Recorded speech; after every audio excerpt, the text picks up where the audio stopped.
lies. It was just bullshit. What's the difference? It wasn't lies. It was just bullshit. The proper way to say it. No lies, just bullshit. The proper way to say it. No lies, just bullshit. The proper way to say it. No lies, just bullshit. The proper way to say it. No lies, just bullshit. Who said liar? I said bullshit artist. And what's the difference? Because I don't lie. Hello and welcome to No Lies Just Bullshit. I'm your host, Nick Swartz. Thank you so much for tuning in. Episode 402. Before we get into that, we're going to go over a couple of things that we always discuss, and the first one is AllianceTattooSupply.com. I was talking to Fred the other day. We're getting together requests for the tattooers that are going to be at Shenandoah Rose. Big thank you to Alliance Tattoo Supply for supporting Shenandoah Rose. And if you guys want to support them, you should go to AllianceTattooSupply.com, and that's where you can get everything you need to run your joint. Right now, there's a handful of power supplies that Wrath has painted. They're sick. They're white with skulls, and they are dope. They're for sale over there, and they've always got, if you want to, they have everything. They have Lineage needles. They have thermofax paper. They have table drapes. They have machine. You name it, they got it. But if you just want to check out some merch too, they always have dope shirts by your favorite tattooers, and support them. They're incredible. And proud that they're in Virginia, proud that they're associated with No Lies Just Bullshit, grateful that they're associated with the Shenandoah Rose. So like I said, please support AllianceTattooSupply.com. And speaking of the Shenandoah Rose, it is coming quicker than you realize. And I'm going to tell you right now, we got 21 tattooers in the building, heavy hitters, legends. All fucking doing their thing for decades, and super, super stoked to have them. But there's going to be the who's who of badass tattooers just kicking it in the parking lot, kicking it, hanging in the building, probably in the alley behind the building. It's going to be cool, man. Every week, somebody new who, friends from the past or people that I keep up with, or even folks I don't even know, are hitting me up and reaching out saying, we're going to be there. We're coming. We're coming from California. We're coming from Texas. We're coming from Florida. We're coming from Michigan. We're coming from everywhere, It's exciting. I love it. And, it's Alley Cat's birthday. And so that's what it's all about. We're excited to celebrate that birthday. And I'm urging you guys to come too. I've sent out a few hundred postcards, with the Shenandoah Rose poster on. If you haven't gotten one, you can always DM us at No Lies Just Bullshit or at Alley Cat Tattoo on Instagram, and we'll get one out to you. And when you get one, if you have one, go on and throw it on the story and tag Shenandoah Rose. We're trying to get the word out as much as possible.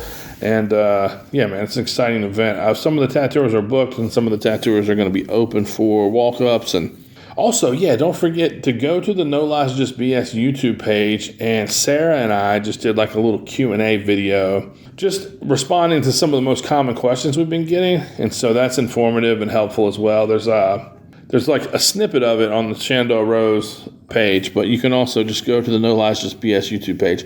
And I cross promote them a little bit, but if you haven't been paying attention on YouTube, No Lies Just BS, we do this show called Shop Talk. It used to be a part of this show, but we weren't doing it right, frankly.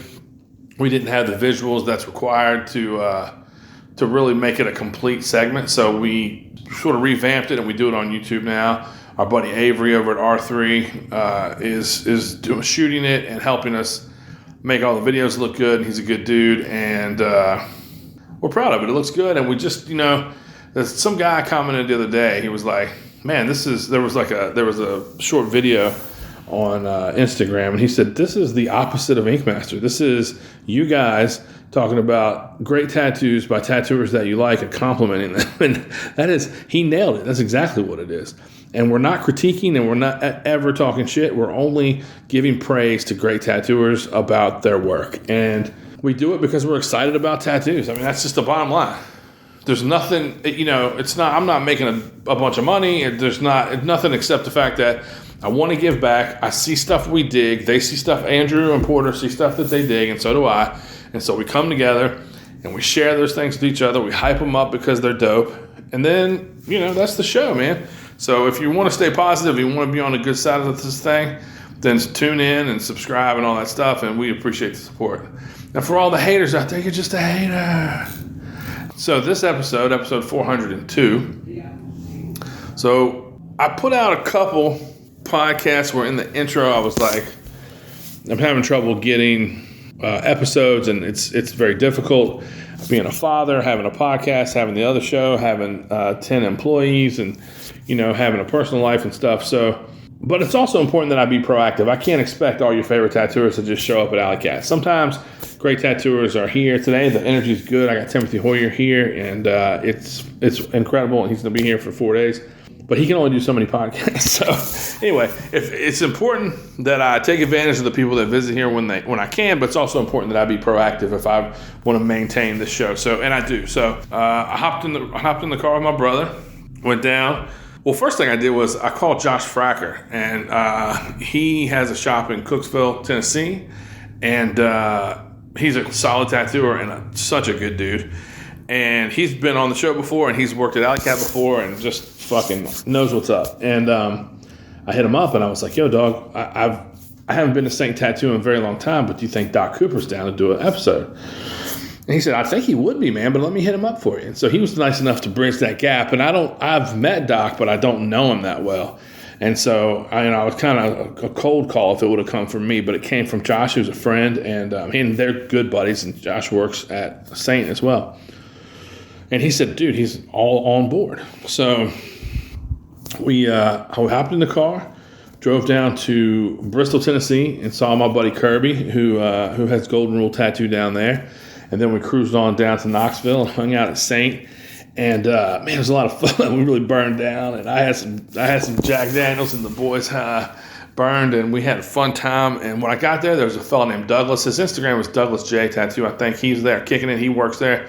I think he works at two shops, but he definitely tattoos at Saint. And so he hung out, and Josh was there hanging out, and Doc, of course, and we had a good time, and we cracked some jokes and talked some shit, and it was cool, man. And I appreciate those dudes. I hit them on really short notice, and they came through, and so that's I was much appreciative and grateful for that, and we had a good trip. We hopped around, got a couple other episodes, and they'll be coming your way in the future. But as for now, this is No Lies, Just Bullshit, episode 402, Doc Cooper and friends.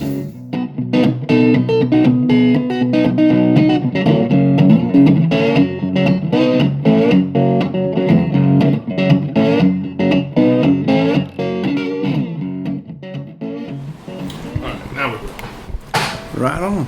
Well, I'm Doc Cooper. I've been tattooing 30 years this month, April. I started my apprenticeship by opening up this shop. I got invited to start my apprenticeship when they were going to open this shop, and I came down here and helped build this thing. We've been in the same spot for 30 years, and dropped out of grad school to do it, and did it the hard way. Dropped out of grad school? What were you studying? I was getting a master's in secondary education. You sound educated, but I didn't expect you to say that. I don't use much of it. I got a BA in history over at West Virginia, but I was working on a... Well, West Virginia degrees don't really count. But I was working on my master's in Johnson City and getting tattooed at this place called Black Studios. And it had ties to a guy, it was owned by a guy named Jim Black, who had ties, who had been trained somewhat under F.E. Craig, who taught Greg Christian how to tattoo. Right. And his whole crew was leaving him because that guy was an asshole. And coming down here to open up, and I was hardcore collecting, and this is like 94. Mm-hmm. So it was early in the game. And that was a crew of guys that could fucking tattoo for the time. It was the early 90s. There weren't a whole lot of people around. There weren't a whole lot of shops in the Southeast, really. Yeah. And it was the type of thing where those guys would lay something down, and you'd be at a convention or be out somewhere, and people were like, who did that? You get those kind of questions. And it was cool because, it was a different world. It was the world of magazines. You didn't see much in the way of tattoos. It wasn't like that much info was going around. And I got lucky enough to get invited to do an apprenticeship and was living out of some trash bags on a mattress in an unfinished basement for about 6-7 months. And then I was in a spare bedroom with my main mentor for another year or so while pushing a mop and doing all the hard stuff, building needles for 4 dudes at the same time and all those things. Yeah. Not only, first of all, it's cool when you know that your guys are the guys whose tattoos stop people. You know what I mean? Like, I've been lucky enough to be that shop back home where, like, I see my guys doing shit, and I know that that the client, when they go out in the world, people go, "Who did that?" Because they're not used to seeing quality, that level of quality.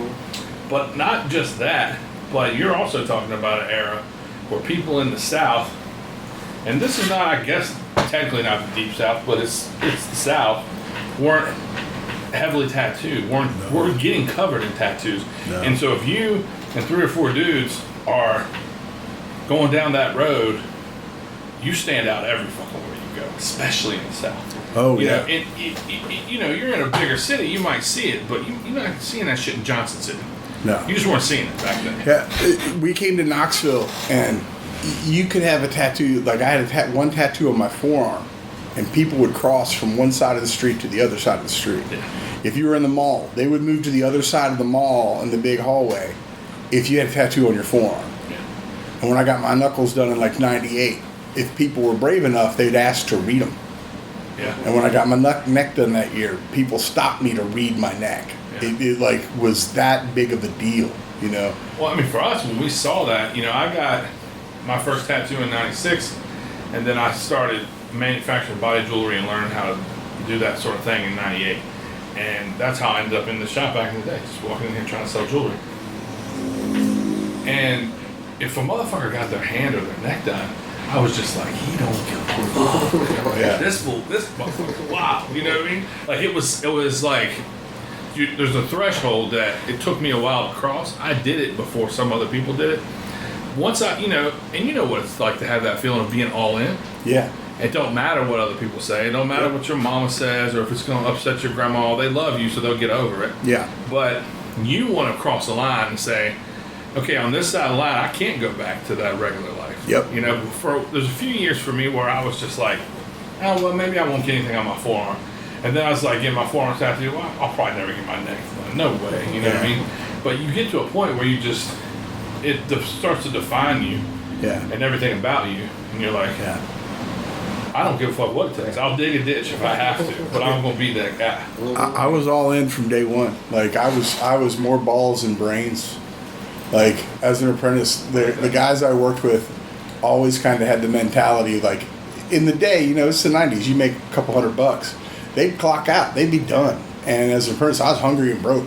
I would do everything, and they would feed me everything, and I'd say yes to everything. So I was more balls than brains. I was all in, and I'd get anything tattooed. Like, I was into the life. There was no looking back. So we had we had people overseeing us to the point where I never worked in a shop. And Alley Cat's not the type of shop where you can make your nut and just roll out. Yeah. I mean, you guys were all in it together. Yeah. You were still learning, though. But, I mean, the first shop I ever hung around was owned by Danny Fowler, and he was super strict. Yeah. And then the first shop I worked in was Mark Bell's shop in Roanoke, and he brought me in so he could go get the fuck away and go do something. And then I started working for Grizz, who's Dustin Golden's dad. And you stayed until it was done. Yeah. I mean, you stayed. There was no like, I made $400. I'm going fishing. That didn't exist. It was like, if they're walking in at 11, you're tattooing until 2, or I'm sticking around running the joint until 2. It's just the way it went. Yeah, well, I was here from 96 to 2001, and by that time, most of the staff, except for one of the guys, kind of rotated out. And then I went out to Colorado to follow one of the guys, and then I traveled around a bunch, met a bunch of the dudes that I ended up traveling with, and ended up turning me on to the real deal of getting around and doing conventions and actually learning instead of the weird kind of provincial shit that was going on in the South. Yeah. You knew what you knew from your family in the South. You didn't talk to anybody else because everything was so bikerfied that everybody was an enemy. There was no trading information. What your family had was their knowledge. You did not share. And then this is where I learned to go to conventions and share knowledge and make friends and network. Yeah. And that's where I ended up meeting like Justin Shaw, Tilt, and Timmy Tats and Crooked Ken, all those guys early on that were a huge influence on me. And, and in those years I ended up in Buffalo, and that's where I ended up teaching boxcar how to tattoo. And then 2009 I ended up rolling down to work with Crooked Ken for a year just because I wanted to work with him. I wanted to work with that guy and learn, and he became a great friend and a good mentor and just a wonderful treasure trove. Cool dude, man. So if anybody gets a chance to ever go to his shop and see it and spend time with him, it's a true blessing. Man, that guy. I don't know if you listened to my episode with him. We had so much fucking fun. We got lit. He had some good liquor, and I had some good liquor. And it wasn't like mixing Jack Daniels. It was like, good high-end shit. Did he pull out some crazy rum? Laugh. No, we didn't drink any rum. I think he knew I was a bourbon guy. Yeah. And he had some great bottles of bourbon, and I had a good one. But we goofed off a ton. The fellow that was working with him at the time, I can't remember his name. He talked a lot on there, but, Ken sort of set the pace. And, man, he was just great. His shop looked so fucking good. Yeah. I can't recommend it. It's a temple. If you're a tattooer, you should go. It's like going to see Dana Brunson. Two guys in the south, in the Midwest and the Southeast that you should go see. You should go see Dana, and you should go see Crooked. Pay your respects. See the temple. 100%. Talk to the wizard. That it should just be done. They'll give you a blessing. To speak to what you're saying about the shops, we weren't even buddies with other guys at other shops. Oh yeah. There was none of that. No. Is it still like that here? It's getting better. Knoxville's gotten better. The talent pool has risen.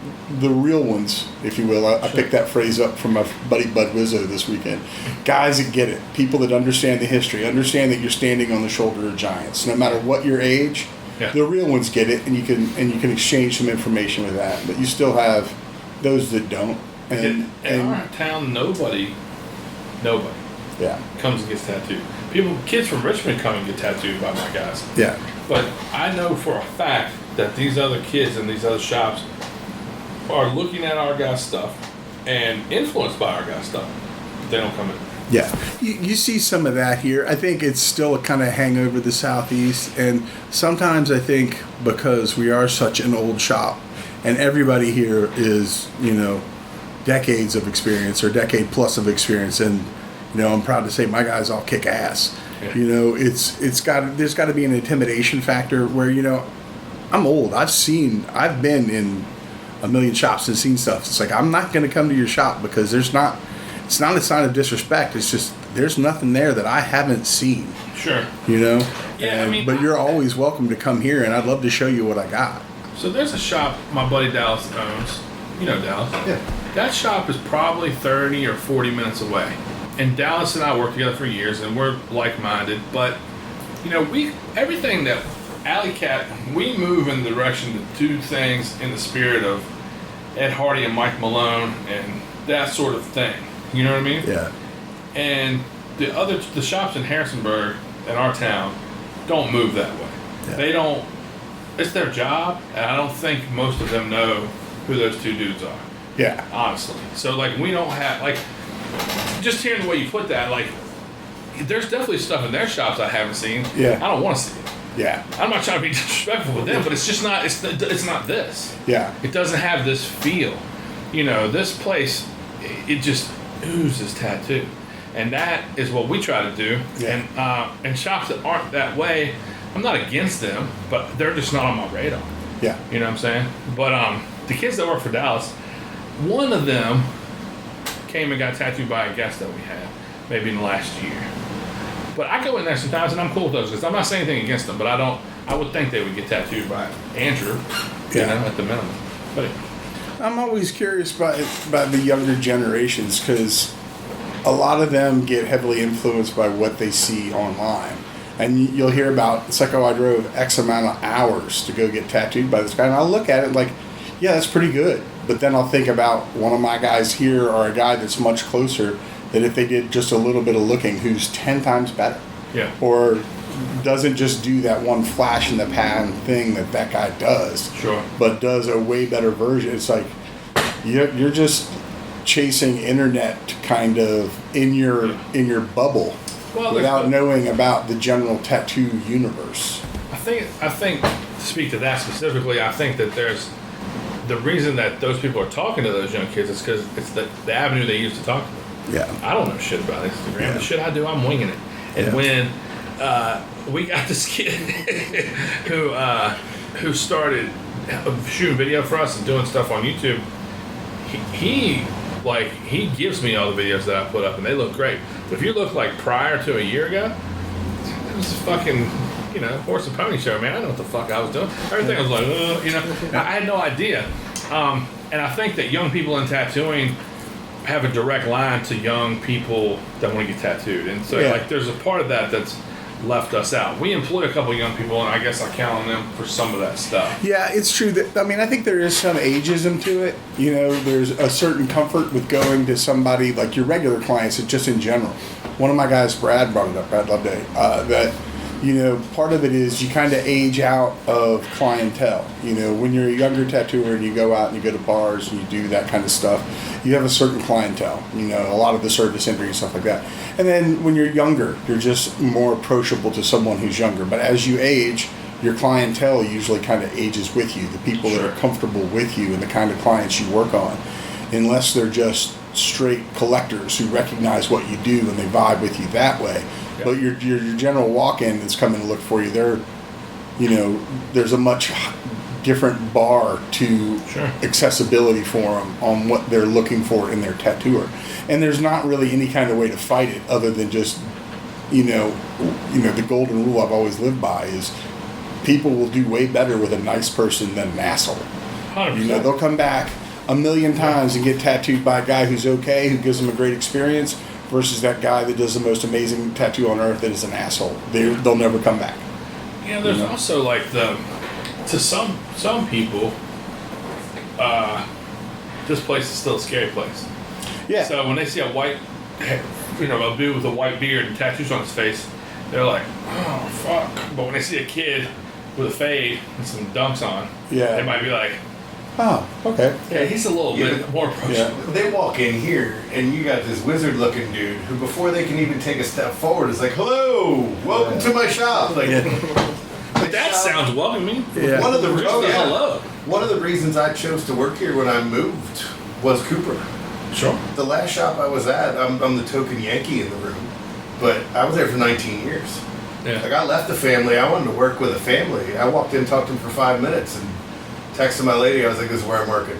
Yeah. And I'll wait until it works out. But yeah, Cooper is that face when you walk in that people are like, even if there is a touch of nervousness to him. Yeah. He's like, "Welcome to my shop. Look around, hang out." Well, yeah, that's definitely a big deal. That sometimes dudes that look gnarly aren't saying hello and welcome. They're just looking at you. It's one of those things where it's hard to explain because I'm so happy and thankful to do this job every day. I'm enough on the spectrum that I hate change to my schedule. I hate holidays because holidays change my schedule and I don't get to go to work. And it fucks with my schedule. So it gives me bees in my head. And, I'm addicted to tattooing and painting because it gives me a state that's meditative. Sure. I'm allowed to lift up out of my body, and while I'm tattooing, it's just all a dance with my hands, and I'm enjoying what I'm doing, no matter what it is. And I'm just overjoyed to go and find that high.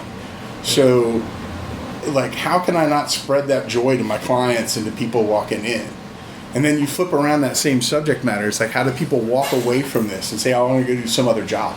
It's how can you not be, like we were saying earlier, how can you not be all in when you can have that experience where, you're just kind of floating above and you're disconnected and you're just in the moment. And only tattooing can do that for me, that's, and it's something I can chase. It's chasing the tat dragon. Yeah. And I see, it's oh, I'm retiring. I'm going to go do something else. It's how the fuck do you do that? Yeah. And he's fuck you. Get the fuck out, man. If you can find that kind of happiness, fucking being a real estate agent or a machinist or something else, good for you. But I know I can't. I say let them go. First of all, get the fuck out. I'm not the authority. I'm just if you're at, or my opinion is. Yeah. If you don't love the game. Yeah, and if you have that much love for it, you'll find a way to make it economically work for you to get by. Yeah. Yeah. Sorry, it was Bobby Clark said. It's just. He was like, don't retire until they tear the jersey off your back. There you go. I got a 25-year gap in my resume. Hands, neck, and face tattooed. It's not even about what else would I do. It's like, how do I function not doing this? Yeah. Yeah. Yeah, it's the greatest thing ever, man. It's the greatest thing ever. It really is. I'm looking around everything, fucking stuff. Yeah, I mean, You got Crooked Cat Originals right above you. Yeah. Yeah, we're into it. We're painted floor to ceiling, all hand painted, as much as we can. There's a few prints here and there, but Man, the first shop we had, Josh was there. We were there for 23 years, and it had, there was no spots. There was no open spots at all. And it had a certain, it was clean, but it had a certain griminess of a 30-year shop, a 20-year shop, you know. And we moved and we opened in a much bigger space, and you just have to kind of forfeit that feeling a little bit. Yeah. And we're trying. Andrew is a machine, so Yeah. we're fucking, he's always doing new shit. We're filling it up. But it's like 4,300 square feet, and it's big. It's fucking big. yeah, it's a lot of space. But man, I love how just crushed it is in here. It's so dope. Yeah. But like that, there was everywhere there was a strip. That's what Andrew would do. Instead of doing one big thing, Yeah. he'd do 6 or 8 things, and just they would be standalone. And so those same things we popped off the wall. We moved them up the street, but they don't fit the same gap. So you got to try. It's like fucking Tetris trying to figure out where everything goes. It's amazing how much that stuff sells. You have it on the wall, especially in the stations, people getting tattooed, just staring at the walls the whole time. That's why I look at shops and people have not flash on their walls in their station, and they have other stuff. It's like, what are you doing? It's like, I don't get it. There's a dynamic. There's a reason that's done. There's a feel too, man. Yeah. Like what you're talking about is the financial aspect of it. If it's not there, you can't sell it, right? Yeah, if it's not there, they can't get it. But also, like the feel of this room. Yeah. I'm paying attention. I swear I am. Oh, I'm no, just I get it. looking at Yeah. all No, I those get it. individual faces, and I'm just looking at everything. You know what I mean? Yeah. And it's just dope, man. It just feels right. I love it. I love it. I love it. Well, a tattooer, you can do 6 things at once until you're not tattooed anymore, and then 2 at once gets you confused and lost. Yeah, it's fucking dope. You need a drink while I'm up? No, I'm still about half. I don't want to get too. You don't want me making your drink. There's a lot of liquor in there. So when you met, you say you worked with Kim for a year? Yeah. That's kind of up north. How was that? It was good. I mean, it was from there, right? I'm from Northern Virginia, so it was a couple hours from where I grew up. So Like this? it was a cool experience. It was great. I mean, I was in it learning like the route. Like I had been chasing the traditional thing, and at the time there wasn't this pile of resource material that was available. Right. It was way harder, and through traveling and doing stuff with Pilt and getting to know Timmy, I hooked up with Crooked, and we as a group, and so through some other friends, we had begun to accumulate, a nice collective resource of traditional reference. Yeah. And I'm like, I want to go submerge myself in that, and I went and worked with him there for a year. And then after about a year there, my old boss here offered me the shop to come take over from him because he wanted out. Yeah. So And what year did you come back here? 2010. Okay, yeah. So when this shop opened and you were here apprenticing, I'm assuming that the average walk-in was very similar to the average walk-in in Roanoke in '96 when I first started being around it, which was like not big tattoos at all. No, Tweety biggest birds, fucking dolphins, armbands. rose Lower the backs. Goldberg tattoo popped Yeah. off in that era. The big one was Made a lot of money off that. was it the Arab? Who was the guy that did the border that had the 2 dragons made out of stone tribal? Aaron Bell? Aaron Bell. Aaron Bell, yeah. That border. It wasn't the Flash itself. It was the tribal dragon border. That band did that a million times. Celtic crosses, but those were your big money makers. Kanji, all day, Kanji like a mother. all day. Kanji paid my rent. Crow Flash. Yeah. And then by the All time, new thorns with skulls. or just like dead babies. Fuck. Lots of gray aliens. Yeah. Dolphins. Dolphins are big. I was Lots gonna of say dolphins. That's like the first thing I said. Dolphins were huge, man. Just be some country ass bitch. And she's just got a dolphin on her back, and she's like, "I love Myrtle Beach is my favorite, and I just love it." yeah, You know, dirty Myrtle. And I love her. Like, that's straight up dope. But, yeah, people were getting big tattoos. There was, like, the armband with the feathers. Armband with the feathers just... was popping. Yeah. Parker cross sheet. Yeah, and then Cherry Creek rolled in, you know. The Rand Johnson. The Panther with the fucking tribal around it. Then after a little bit, tribal started to get bigger and bigger. We started doing bigger and bigger pieces of tribal. Yeah. But the thing I missed is when we first opened was it was a melting pot in here because we were the first legal shop in the city of Knoxville. It had been illegal. The reason they were coming down to open up is it had just gone legal in the city up. It had been legal in the county, but the city had been illegal, and they made it legal when we got down here, you know, to get it open out of Johnson City, and we welcomed everybody. You know, if you were in different gangs in town, we didn't care. You know, so that was cool. The only draw, is that legalization hit. Yeah, that's y'all didn't have friends down here. It wasn't. We didn't have like we're gonna create the scene. The guy who Mark, who taught me how to tattoo, one of the guys that taught me how to tattoo, his girlfriend lived down here and was working, and he had friends down here, but we didn't have any connection to Knoxville. Gotcha. Other than that, we were just in Johnson City, and we just knew Knoxville was about to go. Yeah. And there wasn't anything to compete with. There was a biker shop that had some affiliation with a local MC. Oh, it's just regular. But it wasn't. But they were on the outskirts. Got it. And there was a couple of those, but so like, what was it like? Did y'all roll into those shops? no, we didn't. And for the first few months, back in those, you were the young pricks. Yeah, we were the young pricks. Showing respect. Yeah, we all. Y'all motherfuckers that were like, I ain't going in that biker shop. Fuck that motherfucker. I was just an apprentice. So It wasn't your call. It wasn't I'll let you off the hook. You know what I mean? Oh yeah. Y'all talked about fuck that. We ain't going in there. That was some bullshit on the older guys' part, but you know we also all had a piece in our fucking station, and anytime a big biker looking dude came in the shop, we were all had something in our pants ready to talk, but nobody ever showed up. Nobody ever said anything. Yeah. Yeah, it was one of those things where it's like now it's so far gone. The only time I feel like it's really owed to you is to someone that works for you, or used to work for you, or is friendly with you. Yeah, and then they owe it to you to come in to you and say, "Hey, man, this is my plan." Yeah, if we've spoken, but that actual thing is far gone. Yeah, if we've spoken and you know me. Yeah, give me a heads up. Yeah, be decent about it. Yeah, be decent about it. But yeah, I totally get it.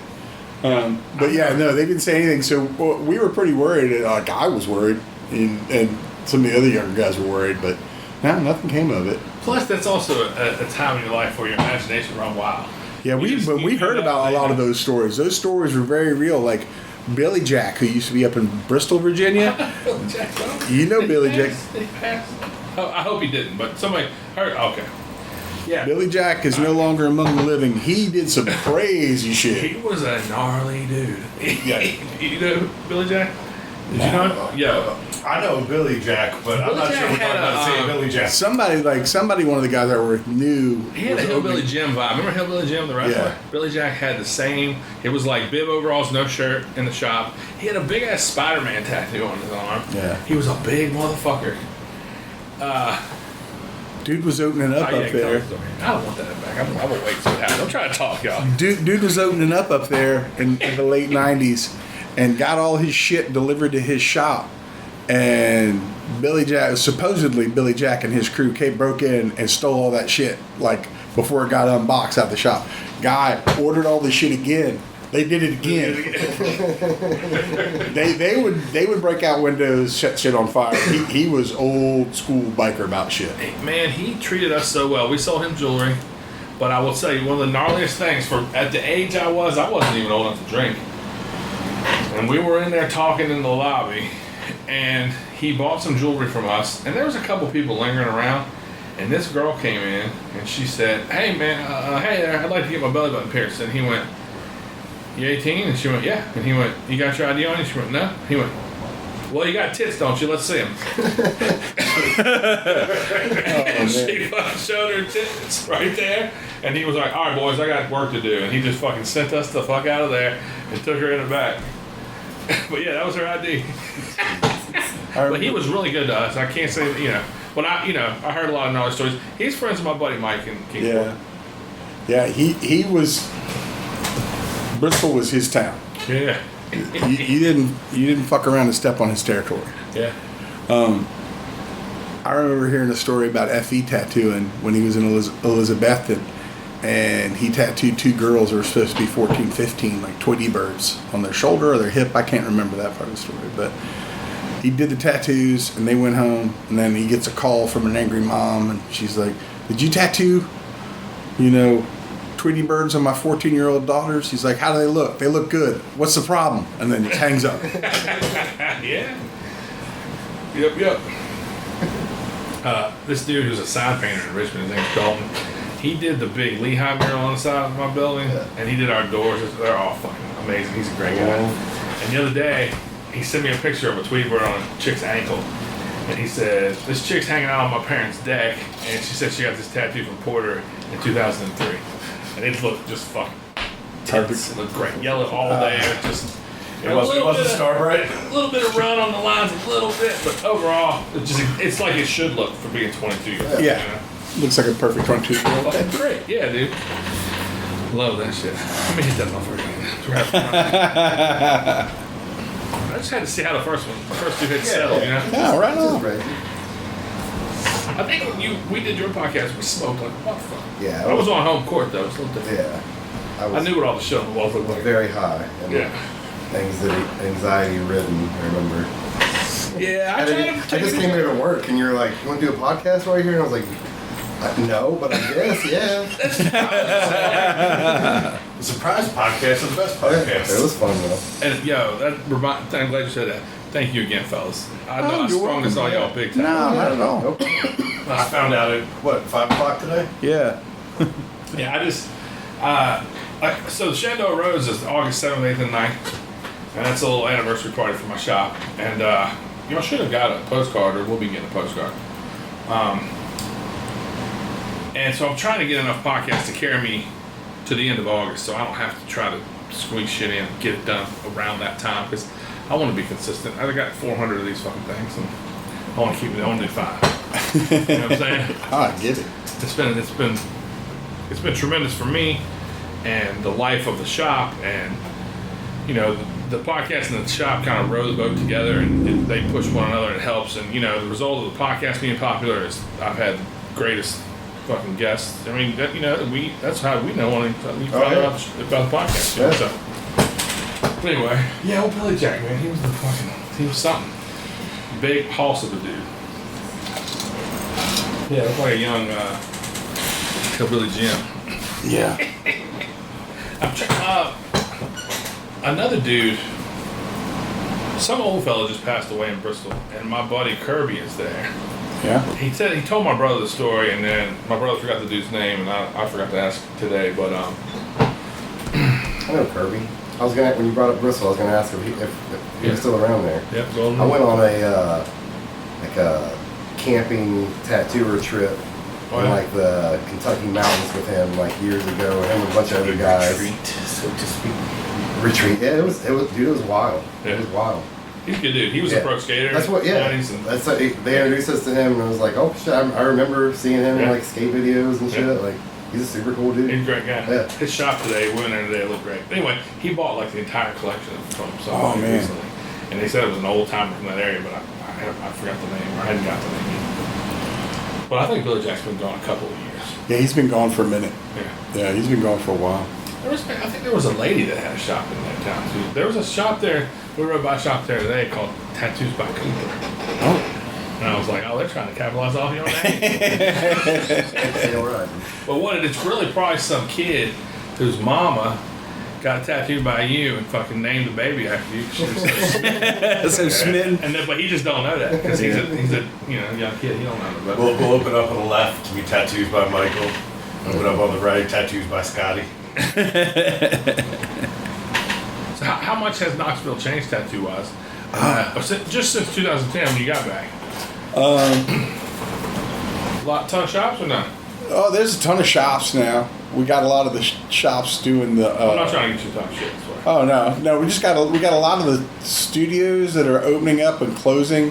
We have this weird cycle going on in Tennessee because Tennessee has done this backdoor thing where You can get a tattoo license through a tattoo school for under cosmetology, and that's getting all the micro tattoo makeup things. So you're getting a lot of people doing the Hallmark bodysuit, tribal stuff. So you see a lot of that cycling up and down, which has inflated the number of shops. But I don't know. The last couple of years, we've seen a lot of shops that have been around for a while are actually shutting down. Right.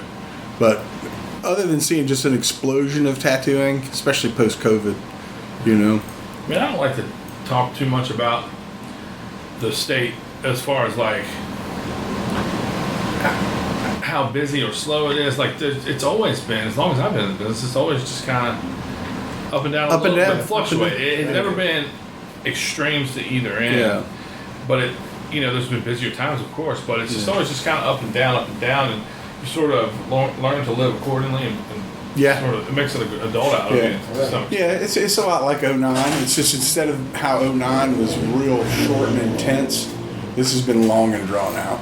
Man, Alley Cat opened September 1st, 2001. So 10 days later, 9/11 happened. Yeah. And nobody knew what the fuck was happening. We thought it was Red Dawn. Yeah. You know what I'm saying? Like for real. Yeah. And so that was kind of weird. It took us some time to get our legs under us.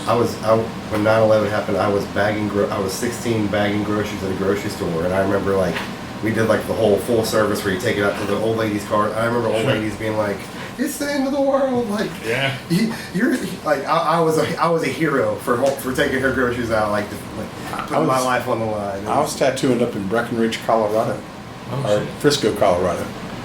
But like the day it happened, were you working there? Yeah, I was tattooing up there full time. What was that like?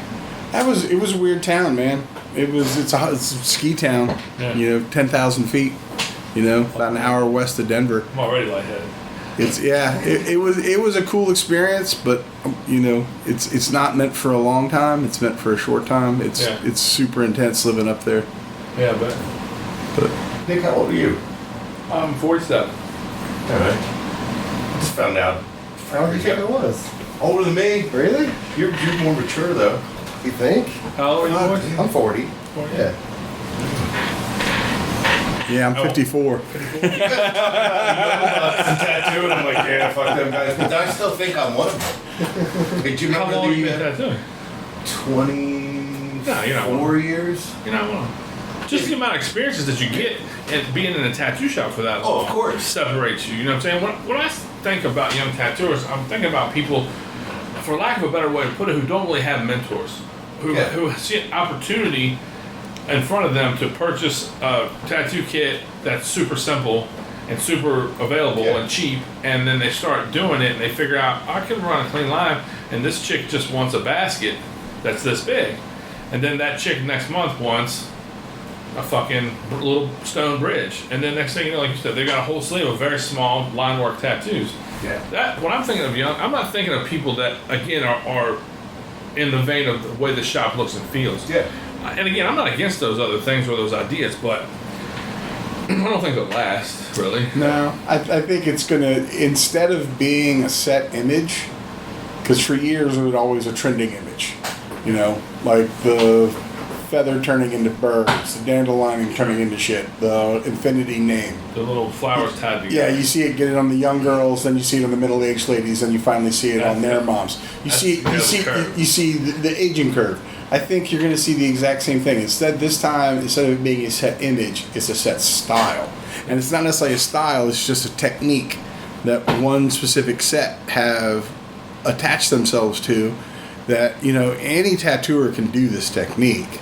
Sure. It's just they have made it their personality and their set, but in the end, it's just a trend on an image. It just happened to have exploded into what image they can get whatever image, but it's done this way. Same way. Yeah. My problem with those sleeves and stuff is they don't look great. No, they just don't look great. From a distance, you can't tell what it is, and up close, you have to look at everything individually.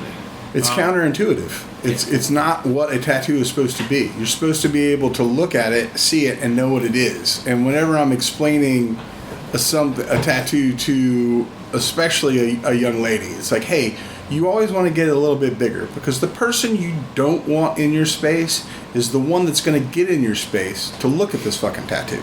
Yeah. They're the one that's going to get up real close and personal to check your shit out. Well, science Not that guy you want up in your space. It's going to be the real creeper dude. He's the one grabbing your arm to look at it because he can't see it, you know. So get a little bigger. Yeah. Get a little bolder. That's what I'm telling you. But yeah, I just don't think those things look great, and I think that, well, it's also like there's some people who say that specialize in stipple tattooing, or they just do that, or they just do hand poke stuff now, like in shops doing hand poke stuff, and I'm like, there's a reason that went away. Yeah, it's the same thing. We're not in prison. Yeah. Well, I mean, hand poke was really big. Like 12 years ago, hand poke was real big. I remember we had a guy in town who was doing hand poke tattoos. That's what he did. And he was I'm a hand poke specialist.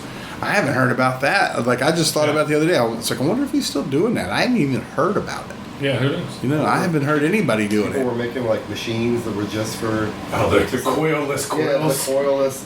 Like hand poke machine. That was just a smaller scale version of the exact same thing we're looking at right now. You hand poked that on me. My little sun sphere was hand poked. Yeah, well, we were having fun doing that. Just It was brutal. Goofing off, having a great time. Yeah. You're not selling that fucking thing. Look at it. No. No offense. Yeah, I mean, I've got. Plus the rough spot, we all know. But you're not selling that. Yeah, There's people that are selling it. No, this guy was selling like back pieces of it and selling and doing portfolios of their hand pokes, you know, big elaborate things. It's like, well, you could do that all so much quicker with like a direct drive. But there's a reason that we have a gas mower and don't use a push mower anymore. Yeah. There's a reason things can improve upon. They look better. Anyway, I'm not the authority on anything. I just I mean, none of us is, but these are just observations on, you know, threads in the tapestry. You know, 100%. This happened, and we're just kind of pulling the threads apart to see how they're woven together. Yeah.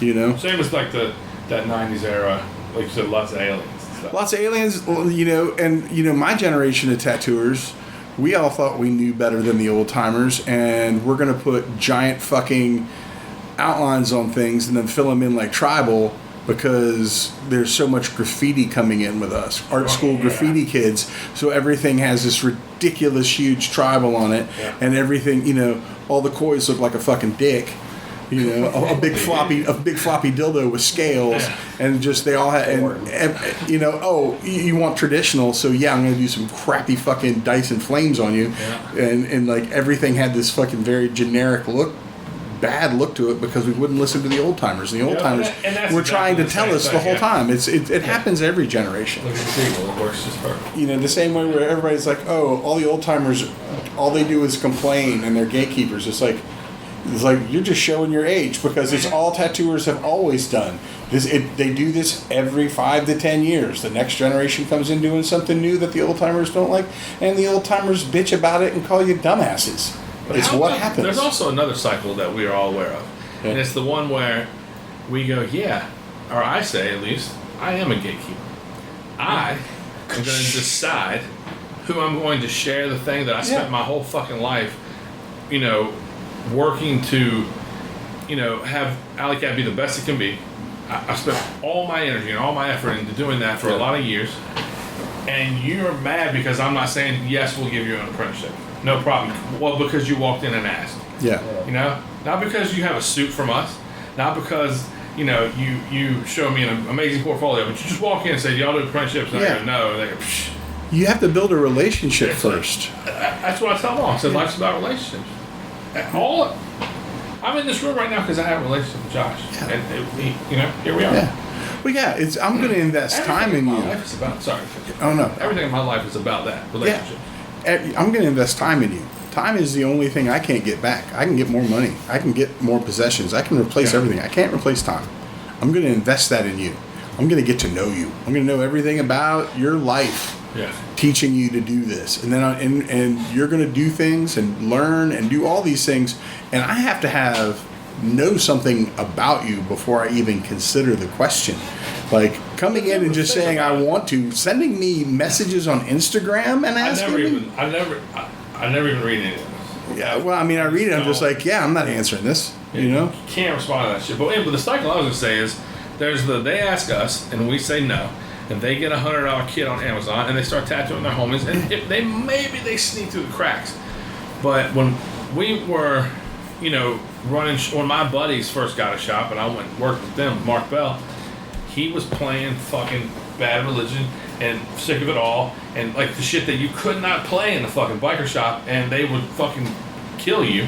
And then that was all of them. Those boys saying "fuck those bikers" and "fuck what they want to listen to." This is skateboarding. This is punk rock. This is some hip hop, but not that didn't come until later '90s, early 2000s. But yeah, and so like just like those kids were saying "fuck us," that those kids our generation at that time were saying "fuck." If a motorcycle pulled up in the lot, we never even glanced in that direction because we didn't want them to think for a second that we gave a fuck about a motorcycle. Yeah. Because we gave a fuck about skateboards. Yeah. And if, we're in the country, so if a redneck dude came in, we'd put on NWA. And if a fucking black dude came in, we'd put on bluegrass. And if we just let everybody know that this is up to us. Yeah. We run this. This is exactly what we want all the time. There'll be other kids who say the exact same thing about us. Fuck those motherfuckers, those old pricks. Yeah. Do you remember when the old timers started referring to the black t-shirt crew? Yeah. That's my generation. Yeah, that's us. That's my generation of tattooing, and it's weird now without feeling like I'm not old school, I'm not new school. I'm the black t-shirt. I don't even know if I identify. It's like, I don't want a bunch of ink on my Hawaiian shirt. Rolo? Yeah, Malone made that statement. Yeah, Rolo said that. Malone was the one who he said, I'd take one of these for 50 of those black t-shirt motherfuckers. Like, it's great. And now all of us think that he's the greatest thing that ever happened. At least I think he's the greatest thing. I'm more Rollo than I am Ed. Yeah. I just love it. I think it was Adam Sky. A long time ago, he's like brief history of tattooing in the past 30 years. He's like, art students stole tattooing from the bikers that became bikers themselves. Yeah. And I was like, oh. Yeah. But they're on really nice BSAs and shit. Or Vespas. But you're starting to see it now. You're starting to see the old. Everybody's not scared of getting canceled anymore. They're just like, fuck it, because there was a point in time there, 3-4 years ago, where everybody didn't want to get canceled because they didn't want to lose their walk-ins, they didn't want to lose their clientele, and that was a very real kind of business worry. And everybody now, realistic worry. Yeah, it's a realistic worry. But now everybody's just kind of like, fuck off, man. I'm not doing anything wrong. You're wrong. So here's the thing, man. In the scene that we came up around, everyone was welcome because it's a tattoo shop. We didn't have to say that, hey, you're welcome too. We treated everyone with the same dignity. Yeah. All of us had been to punk shows where dudes showed up in dresses and no one even fucking mentioned it to each other. Yeah. No one said a word. What's up, dude? To that dude. And everybody treated everybody, no matter how fucking weird you were or if you were gay or whatever you were, we treated everybody the same. So we never had to point out that there was a difference. Yeah. And we still never did. We just treated everybody great. We treated everybody great. Like you said earlier, it's like, you get a lot further just being nice. I don't care what your bag is. As long as you're cool when you're in here, fuck it. Yeah, we always... And we just, so that was one of the things where that's why people are saying, fuck it. Well, they realize that if it's a real one, like your boy, then it's a good place, safe place to be anyway. Yeah, the shop is a safe place. Everybody's welcome here, man. Yeah. Everybody has an equal right to be a human being and be happy and get a fucking tattoo and be fucking happy about it, man. You have no right to fucking make somebody else unhappy. I've said it more than once. Joe Calabjaka said it was safe because they're tattooing in there. Yeah. That's what made it the place where you could be a fucking weirdo, a freak, and whatever else. Just go right on it. Yeah, man. It was. I love that shit. That's what it was in the 90s. I mean, there was it doesn't exist anymore because it's too watered down, but you'd hear people talk about the tribe. Oh, yeah. You remember that? The tribe and that modern primitive was a Bible. That was something that modern primitive book was in every tattoo shop. Everybody had read it front to back. And I mean, all that, a lot of the San Francisco stuff and the tribal and that stuff was all attached to a fetish scene as well. Oh yeah, those things were hand in hand, and it was not like the people that I'm not. By the way, I don't hate on biker shit at all. That's the first shit that I thought was the illest That was shit. The cool shit. Wizards and fucking. But just the way they ran it versus the way we run to run is all I'm talking about. But the bikers didn't give a fuck that shit was attached to the scene. They wanted to see that information. They wanted to consume that shit as well. They wanted that knowledge. Yeah, dude. Yeah. The old BME days. Yeah, when that stuff came up, Ed was talking. It's like, oh, I tattooed lawyers, I tattooed doctors. He was tattooing gay lawyers and gay doctors in the fetish scene in San Francisco. Yeah. That's who's getting crazy seppuku scenes where they're masturbating. That's not some straight doctor in the valley. Yeah. That's a wild one. That's a guy who enjoys some things. But that helped roll it in. But that's when everybody's just like, holy shit, look at that art. They didn't care. Nobody cares what that guy does. They care that he's wearing some crazy cool shit. Man, I did a fucking podcast with my buddy Sam not too long ago, and he was working at FedEx in Hawaii. And he was young. He was like, I guess maybe 20, 21. And he had a koi fish from this guy named Brandon Saunders who tattoos out of Richmond on the inside of his bicep. And he said this dude walks in and says, hey, I'm having an art show in San Francisco. I need to get all these scrolls shipped out there. But the kid was like, yeah, okay. And they start figuring it out. My friend Sam. And he's like, oh, you got a tattoo? He's like, yeah. He's a koi fish. They talked for a minute. And he helped him get everything squared away and gave him all the tracking information. And then that was kind of the end of it. He said the dude was like, hey, man, if you ever want to talk about art, here's my card. Fucking Ed Hart.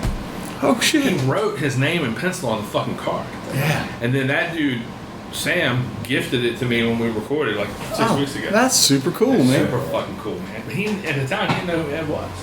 Yeah, that's cool. This was like 20 plus years ago, you know what I mean? Yeah. It's fucking crazy. I'd like to know what was on those fucking scrolls or what shows. It was probably a poster for the show somewhere, you know what I mean? Might have been that dragon show. I don't know. It's cool as fuck. Yeah. Yeah. And Didn't they do those, like the paintings that were like butcher paper? The 2000 Dragons or whatever he did. And you mentioned Timmy Taft more than once.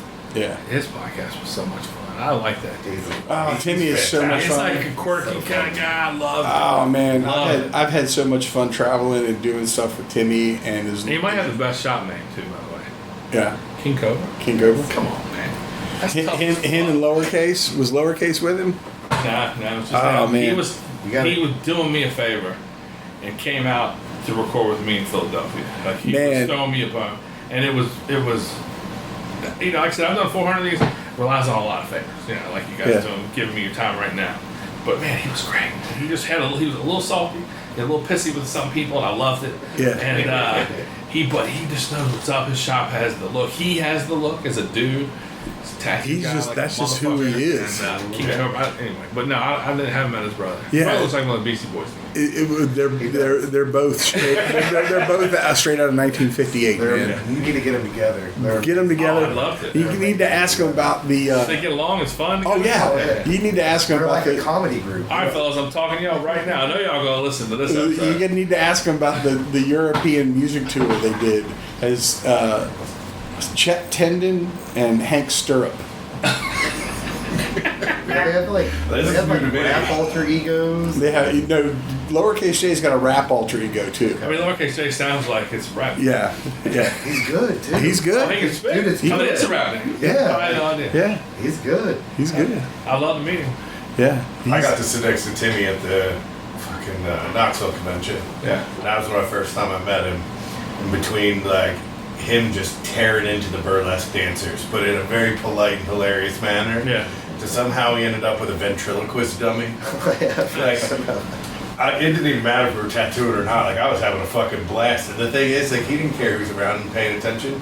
Like, he was unapologetically himself and hilarious. I had a fucking blast sitting next to him. Yeah, I was with Timmy in Savannah. The Augusta show when LeDan Peace came out with his dad's collection, and we stopped him from allowing people to start buying stuff at the wrong price. Oh shit. Timmy got him to stop because he had Coleman's and Rogers and just machines, acetates. When you said the wrong piles of price, I'm plastic. assuming you mean too low. Way too low. See, now you stop and be like, yo, you're fucking the whole market up for No. collectibles. Now, Well, people are crazy. Yeah. People are paying. Yeah, this is right That's before not my things. game. Yeah, but this it's yeah. crazy to play. Yeah, I was collecting old stuff. Like I had a bunch of Stonies and some Rogers. I had a good collection, about 30, 40 sheets and some machines and stuff. And Well, if you let that shit go in the last fucking 5 years, I had to let it go. Most of it go to buy the shop. Oh, okay, yeah. So you're talking a little bit further back. So yeah, but I let it go before things went really crazy. Now I look and see what the prices and stuff are going for. I'm like, it's pretty wild. Yeah, because I was collecting back in the day when an unsigned sheet was $100 to $200, maybe $300 for an unsigned sheet. Yeah.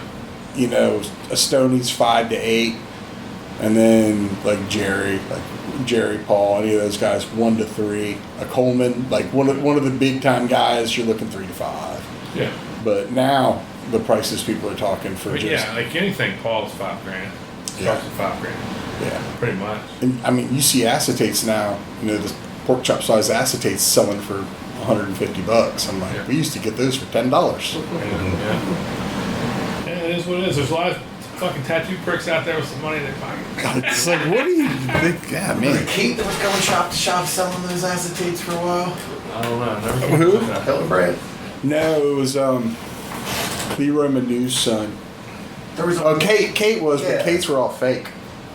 Oh. We had a guy. If you guys are listening, high rollers. You heard it from Cooper. Yeah. I didn't say it. Well, I mean, there's one. But yeah, I mean, I said it. It's like She was anything faking else. them. You know, it's like anything else. It gets inflated. You know. Yeah. They bought them all before I was done tattooing, and she was in there. Yeah. I was kind of bummed. I'm like, Well, who wins what? that? They're all fake. No, I'm kidding. Yeah, man. I thought the world of Timmy. Yeah. You got any good Ken stories? You and Ken fucking pulled the night shift? Oh, man. He lit up like you did. Didn't they have a tenant that lived in the apartment kill himself or something? Oh, yeah. In the apartment right next to the shop. Gosh, let me help out. Yeah, in the apartment. And I lived here for a minute in this apartment. There's a little one-room apartment studio, and I lived in there, and a tenant had blown his brains out in a recliner, and the .45 shell was lodged in the wall. You could see it, Yeah. and there's still a big stain on the carpet at the time. Man, you know, Jay, Philly, Jay Goldberg, they have the craziest story. He came into one of his co-workers having blown his brains out in the station. Yeah. Oh, God. Fucking wild. I've known Jay 20 years. In fact, he's probably going to come down and visit us in the next couple months. Good luck. Hey, Tattoo. motherfuckers been telling me he's coming to see me for a long time. Well, he's great, man. His wife and his stepson want to go to Dollywood, so I got it in, and also I told him we could stay. I'll be able to come check Our out house. us, but yeah, that's a gnarly story. It's not my story to tell. I don't remember all the details, but it's gnarly. I love that shot, man. There's another one. I'm from Westchester, Okay. so that's like all the guys I knew and looked up to when I started tattooing. Yeah. There's another story, and to be honest, I'm gonna get this terribly wrong, but the short version of it is like, guy came into one of the shops in Philly. They tried to rob him at gunpoint. He got shot. The officers come and they go, well, who shot him? You're not in trouble. They're like, we all did. I'm like, no, who shot him? You're not in trouble. Like, we all did. And the ballistics pulled out 5 slugs and 5 different guns. Like the dude walked in, opened the Yeah, I door, thought and they they just covered all for the- shot I him. thought it was just covering for the fall guy. That's I don't remember who it was, but I heard that story early on. Yeah, they thought yeah, they there's were. some dark Philly stories. Yeah, a lot of those But that's guys. hilarious. Who runs in a tattoo shop trying to rob? I got robbed at gunpoint the first year I was tattooing In for the shop? Damien. Yep. Damn. We had one door in, no back door, bathroom. It was day before New Year's, probably 2003. And I was staying late to tattoo my friend's cousin. And the guy walked in, pistol in hand, like gloves, like hoodie, face mask, and everything. And like, the only reason I know what happened is the girl that was there told me afterwards. I went straight fight or flight, which apparently is very common. But he was just looking for money, and I was like, we don't even have a safe. We didn't tattoo today. I just kept putting myself between her and him. And in the end, I mean, he got $80 out of my pocket, and I had a nice lump on the back of my head Yeah. from getting railed on with the snub or the butt of a snub nose. But yeah, it turned out he doubled back and hid in the garage behind the lawyer's office next door. And she saw him hiding in there and got terrified and like drove home. But I remember Jay came back and he was like, man, I shouldn't have left. If I remember correctly, because it was just him and I worked there at Damien's. Damien was in every now and then. He had left to go to Pep Boys to buy like those gold hubcaps I think he had a caddy at the time. But yeah, that was my first year tattooing. Shook me up a little bit. I guess so, man. No one's tried to rob us, but we got a bullet hole in our piercing right here. Yeah. And somebody shot through the window one night when we were all full. We were all tattooing. And it was like 9 o'clock on a Friday night. And this is like 2011, 2012, right when a lot of pills were going on in Knoxville at the time. So we had this pillhead looking couple come in, and the lobby's full. We're all tattooing. And they go in the bathroom, and they're trying to fuck in the bathroom, and we have to kick them out of the bathroom. And then we come back, and they're waiting to get pierced or something at the time. And I have to kick them out of the bathroom again because they're trying to do drugs this time. When they get kicked out trying to do drugs in the bathroom, they go outside, and some little squirrely motherfucker that's sitting in the car with them starts shoots the shop up. And we're all full, and I'm just tattooing, and I just thought, somebody set off some firecrackers or something. Yeah. But yeah, we had bullet holes through all these windows, and there's some bullet holes in the front of the shop. I'm just like, it's not a tattoo shop if it ain't got a couple bullet holes in it. Can you imagine trying to fuck in that bathroom? No, fuck. Dude, just put your leg up on the side. That's like almost an airplane. Almost. It's crazy. When I first started working here, I remember like the lobby being busy as hell, and getting here, tattoos waiting, and being like, I got a shit. And you go in there and you're like, you literally close the door and you're sitting like where your face is not me, but with the lobby. Yeah. It's an old building, man. Oh yeah. Yeah, I just shut the door and that motherfucker was like, well, I don't have to shit. Yeah. It's very much like, and you open the door, you're right in the lobby looking at everybody. Yeah. There's The no idea what bathroom you're doing. at Damien's shop. So it was this old like storefront building, like a glass fishbowl type thing, no bigger than the room we're in. The bathroom was off to the back left corner, and there was no insulation, so it was corrugated tin, and you could see the sunlight out of the bottom. And the toilet was like on this old like linoleum floor, like it was shaking like you were going down. The ultrasonic was on the back of the toilet tank. Oh yeah, I've seen that a bunch. And then the clave was sitting next there, so in the winter you'd have to go take a shit with your jacket on, and if you timed it properly, you could have the heat from the clave, because there was literally like no insulation going through there, and you'd be sitting there with clave steam just like mixing with the shit smell. That's gnarly. I'd be in there and But in the South, I saw that a lot, where their shit was in their bathroom. Like their ultrasonic in their Dirty room, yeah. Man, only source of water in the shop. you know, me and Grizz, Dustin's dad, were selling down here in Tennessee one time. I was selling jewelry, he was selling flash, he was selling Dustin's flash. And somewhere between Kingsport and here, but we were on the back way, it was just this little shop in a little town that had like an old, maybe a block and a half of Main Street left. I'm good. And we walk in the lobby, and to the left is two 3-seat rows of movie theater seats that were there, like lobby chairs. And then there was a desk going this way, and on top of the desk was a fish tank that had jewelry in it. And it was cracked and all fucked up. And the dude sitting on the lobby side and the dude sitting behind the desk side. And we walk in, and Gris goes, and first one goes, "Hey, fellas, what the hell's going on here?" And the dude behind the counter goes, "Oh man, ain't much going on today. I'm just sitting here talking to this pig fucker." And I was like, "Y'all interested in buying any jewelry?" And the guy was like, "We've got jewelry," and like points to the fish tank. And I was like, "Tools or needles?" And they're like, "Nah." And Chris looks at me and goes, "These motherfuckers ain't buying no flash, that's for sure. They ain't doing no tattoos." Said it right in front of them. And then we rolled out. But yeah, man, you see some crazy scenarios in shops in the South. In West Virginia, I saw a place that was like a 3-stall car wash. They would always be 3 rows, and there'd be like a brick section where the office was. Yeah. Dude just tattooing in that. It's like people getting their cars washed, and he's tattooing in the office of the fucking car wash. And it's operating as a tattoo shop now, but they still offer car washes. Yeah. There was a flea market here. It burned down that had a tattoo station booth in it. We had Happy's Flea Market in Roanoke, and it had a dude in a box truck behind it. Flea market. Downingtown Farmers Market had Magic Mel. I wasn't old enough to get tattooed, but Magic Mel. Wow. I got some buddies that have some Magic Mel. I want to meet some of the motherfuckers that are brave enough to go tattoo at the Juggalo gathering. Oh, we got invited one year. Yeah, but I want to meet somebody that's. I'd do it. That'd be fun. Oh, you bet a real one because we There's said no. there's a lot of BO and poop involved in that. Yeah, well, it's like the people I you ain't deal staying with. there. Some of them would be cool, but Some of them would be cool. I'm not saying they wouldn't be cool. I'm not saying they wouldn't be nice. it would be gross as well. There's going to be a lot of smells. Any festival. And I have bad allergies. I don't smell that well. And I partied way too hard in my 20s and 30s as a tattooer. I really can't smell. Yeah. But I would smell some things there. I've heard you see a lifetime's worth of buttholes.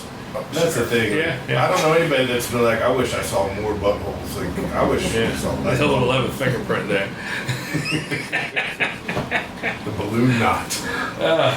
But yeah, I don't know. I wouldn't want to be there at night. No. Shit got real wild. No. But yeah, Go there and do potentially be a lot of fun. You would be there at like noon to like 3. Yeah, I was gonna say 4:30. Yeah. I think it's the only Beer thirty. festival you could buy Jinkomat.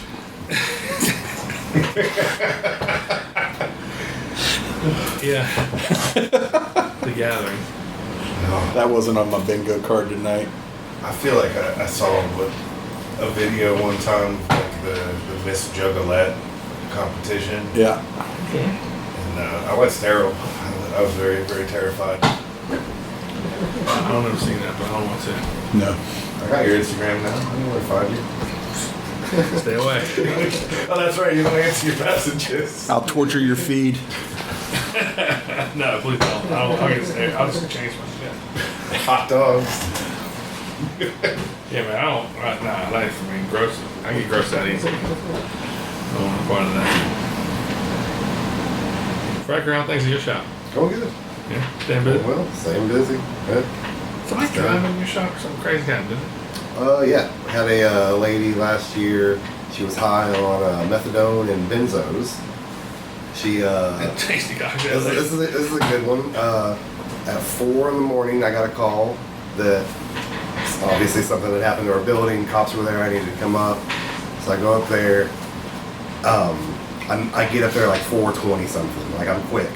Cops are still there. I'm like, what's going on? They're like, oh, it's an older lady. Seems like it was just a mix-up. She meant to hit the brake, hit the gas. I mean, it's my business.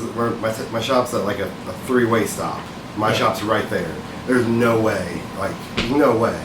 And I'm like, bullshit. At 4 in the morning, what's this old lady doing out here? And they're like, no, she's actually talking. She drove herself to the hospital. Hospital's a few blocks away. Yeah. And she's like, and cops like, officers are actually talking to her now. And he's like, hang on 1 second. And he's on his radio and he goes, all right, they're taking her into custody.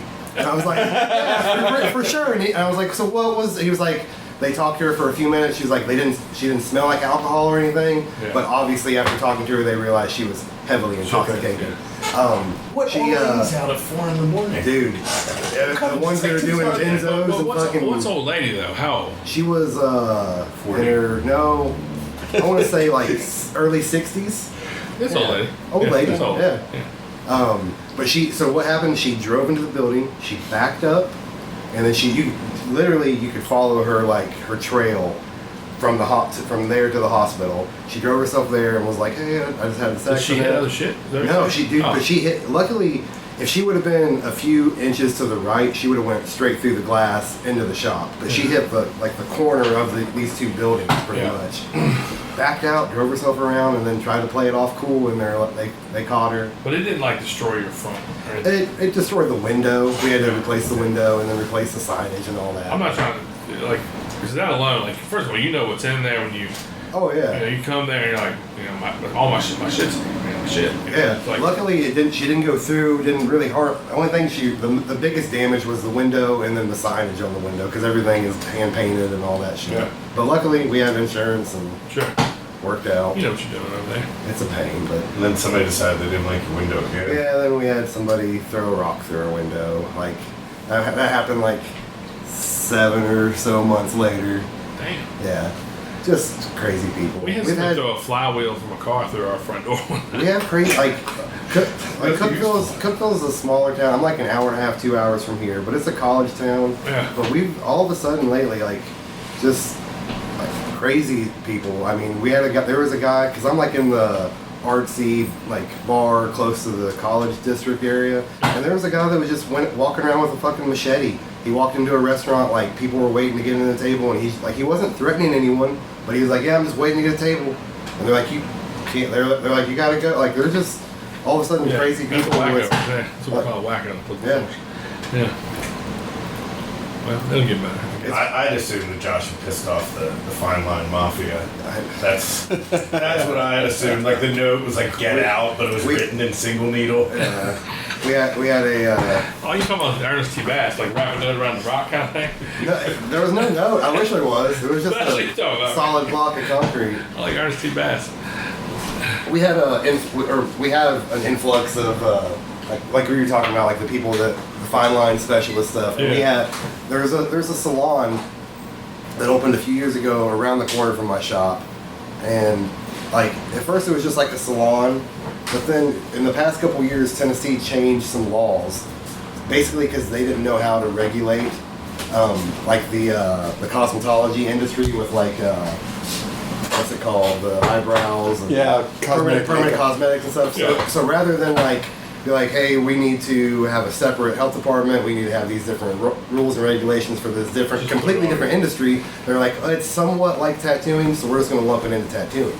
So by doing that, cosmetologists were then able to make anyone a tattooer. So they could be like, hey, I'm going to teach you how to do eyebrows, but that's also going to allow you to do tattoos. And eyebrows, it's kind of like fine line. So now I'm going to show you how to do these fine line tattoos. So we figured it out that this place around the corner from me was doing this, and they're basically, that's their business, is that they are selling apprenticeships. And dude, selling them to it's to the tune of what was it, 12 grand or something. And then that's just the basic fine line. If you want to get into you want to do eyebrows and stuff too, you want to do permanent cosmetics, that's another couple grand. And this lady's doing it and bringing people from all over the state and shit. So it was right after I figured that out and started posting about it and kind of blew up about it that happened. So it could have been, who knows? Could have been a crazy person. Could have been a fine line tattoo. Have they closed that loophole? Did they? No, it's still open. But I was telling you a while back, my inspector was in a while back and said the state is going to be meeting in the next year to kind of reform tattoo laws for the state, and was any input you have, let me know, because my shop's, I'm not the oldest in my town, but I'm one of the older shops in town. We've been there for 14 years. Oddly enough, the oldest shop in my town is called Alley Cat. Oh, really? And that's why I don't rep a lot of your stuff, because I'm I can't fucking go out and fucking town. Somebody's like, why is he wearing an Alley Cat shirt? I'll tell you this point. We went in Kirby's shop today, and I needed to piss because we were on the road for 5 hours, and so I was like, hey, where's the bathroom? Just kind of when we got here. And he's all the way in the back, kind of does one of those. And so I walk through a tattoo station and drawing area, and then a back room, and then around the corner there's just this door. It looks like the wall was solid white, and then you cut out a door, and that became the door. It doesn't look like shit. It just looked like all one thing. Anyway, I was looking at it, and I was like, what's this? The very back. And I opened it, and there's a dude standing there on his phone, but as soon as I opened it, he went and put his fucking phone in his pocket real quick, and he just was this close to me, and he was wearing the t-shirt that has this on it. And I was like, hey, and he was like, oh, go on in, just stormed by me. I was like, I like that shirt. Looked at me again. That's my shop, and I shut the door in his face. And then I came back, and he worked there, and he was like, oh, shit, yeah. But yeah, you can't wear my shit in your town. That'd be terrible. You wear a lot of shit.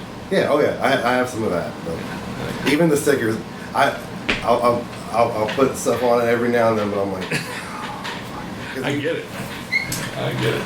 Yeah, Alley Cat got, that was still fun. That's such a cool name. Yeah. It was it started with A. Come up with something that started with an A, and that's what. AAA bail bonds. I know when they, That's why all those exist because of Ancient that. art, Because of absolute the art. fucking yellow. I Pages. remember when getting the phone book, doing your phone book ad, and doing all that was a big deal. Paying for the phone book was a big bill. It had to be the biggest joint. Like Yeah, you had to get, and it was a big bill. That was a big bill on your yearly budget. I remember the boss sweating that. I mean, it depended on where you were, but I mean, I think back home it was like $1,200. It's a lot of fucking money. It was a lot of money. Like 1996. it came around once a year at a shitty time, and it was just like, And they're like showing you catalogs of shit options that you can get. yeah, I was like, what size do you want to be? This size, this this width, this width, this width. Yeah. Do you want a box with your name? Do you want It this? started with Yeah. regular, and then it could be italicized. Yeah, And then there was like, just a box. It went all the way up. It had Yeah. the whole fucking menu, bro. My grandpa, his company that him and his buddy started, they got sued by the Yellow Pages because they created. Do you remember the phone book covers? Remember those? Yeah. They would have like businesses and stuff on it. So they created this company called Universal Plastics, and they would go to all different towns and different states and shit and sell. They were salesmen. But it kept your little ass phone book from getting tore up. The way Yellow Pages work, they would sell those spots in the Yellow Pages, and then the people couldn't afford it or would miss the spot because there was only so many. So they would go to different towns and set up and sell fucking. Ads on the cover. We're gonna make these covers, and not only we're gonna send them out to everybody in town, but all the hotels in town are gonna have them.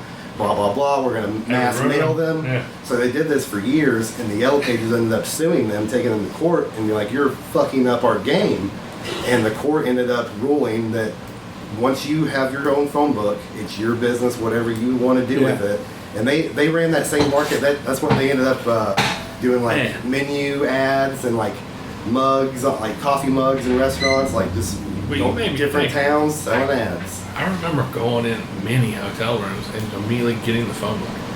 I forgot about that. 'Cause I always have like told the Captain B company stories of travel and selling jewelry. Of we would get to the edge of Knoxville, get off, find a phone booth, tear out the tattoo page, and that's how we end up here. That's how we end up every shop around.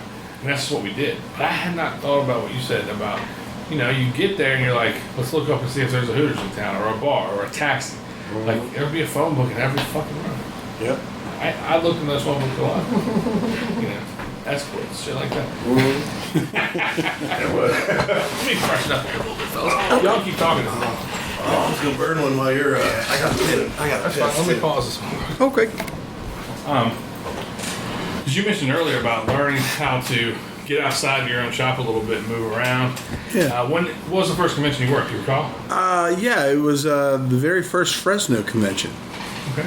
and that's where I met Justin Shaw. And what was the draw to that particular one? My friend Guapo, rest his soul, he's like he was still in Colorado, and he hit me up in New York, and I was up in Buffalo at the time, and he's like, hey, you want to go work this convention? I'm like, sure. And I just did it because I fucking hated it where I was and wanted to go see and learn with him because he kind of had we had kind of started to get a clue when we were in Colorado because we had a collector we were tattooing who was going to a bunch of conventions, and he was getting us some notoriety and spreading our names like, you guys should go. Yeah. So he got a line on this convention, and we just went and we just fucking did it. And then I just started meeting people and just being nice. And started doing more and more conventions? Yeah, I did that convention, and then I made some friends, and they invited me to come out. And when somebody invites you to come out, go. Yeah.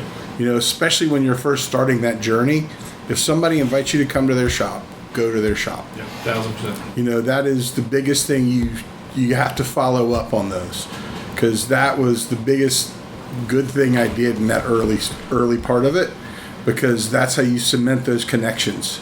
And it turned into doing the Bakersfield convention after that, and then going back and doing the Fresno, and then building up. And that's when I met Timmy, like at the Bakersfield or the second Fresno, something like that. And I ended up meeting like George Totten and started meeting all these West Coast guys. Yeah. And then Tilt eventually showed up out there, and I started making connection with those guys. And I ended up going out west to work my way back east. Plus, you're seeing the shit that they dig and how they do things. Yeah. Taking the fire back with you. Yeah, and you get all excited, and I was learning. I would keep little moleskin journals and write everything down and just come back with my brain just exploding, you know. And you make the mistake of I've learned all these tricks and all these things and trying to do them all at once, and it's just not all working because you can't try and do all these things all at the same time, you know. You can't do 6 tricks at once. Learn the one new trick, and then learn the second new trick, and then learn the third new trick. You can't put every trick in every tattoo in. Yeah, but yeah, networking like that is, you know, it's key to real growth. It's getting out there and meeting people and making friends and having the experience and just sharing the joy of tattooing and the experience. You know, the conventioning isn't really, if you're doing it for money, you're doing it for the wrong reason. It's about, you know, investing with the tattoo gods. You know, I'm not a big religious man, but I believe in the tat gods. They give you what you put into it. And if you put positivity into travel and talking to other tattooers, tattoo gods give back to you. You know, they give what you put in. The fun and excitement and the lore of telling old stories, and then when you leave that convention, you're gonna tell the stories of that convention, and that's fucking all fantastic. Yeah. Oh, that was the beauty of the Rochester show I just did. Is there was guys there from the very first show.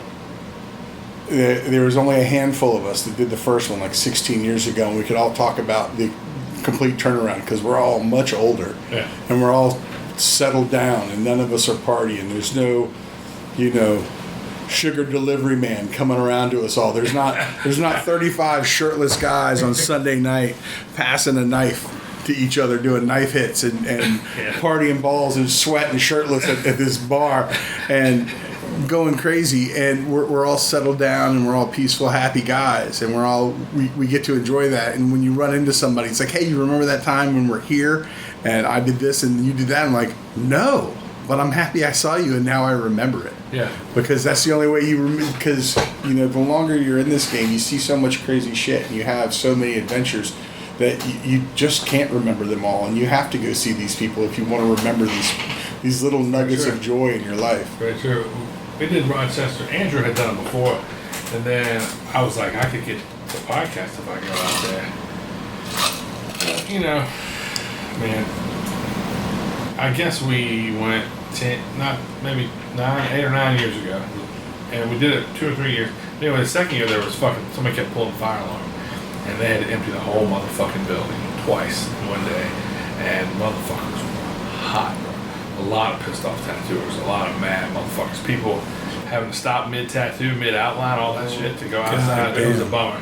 But also, like, that's just one of the things, the early in the day, but fun hangs. I hung out with the hero tattoo guys. That's where I met all those. Yeah. Mac Tire, fucking homie. Just partying downstairs in that bar off to the right, just having fucking fun. Good show.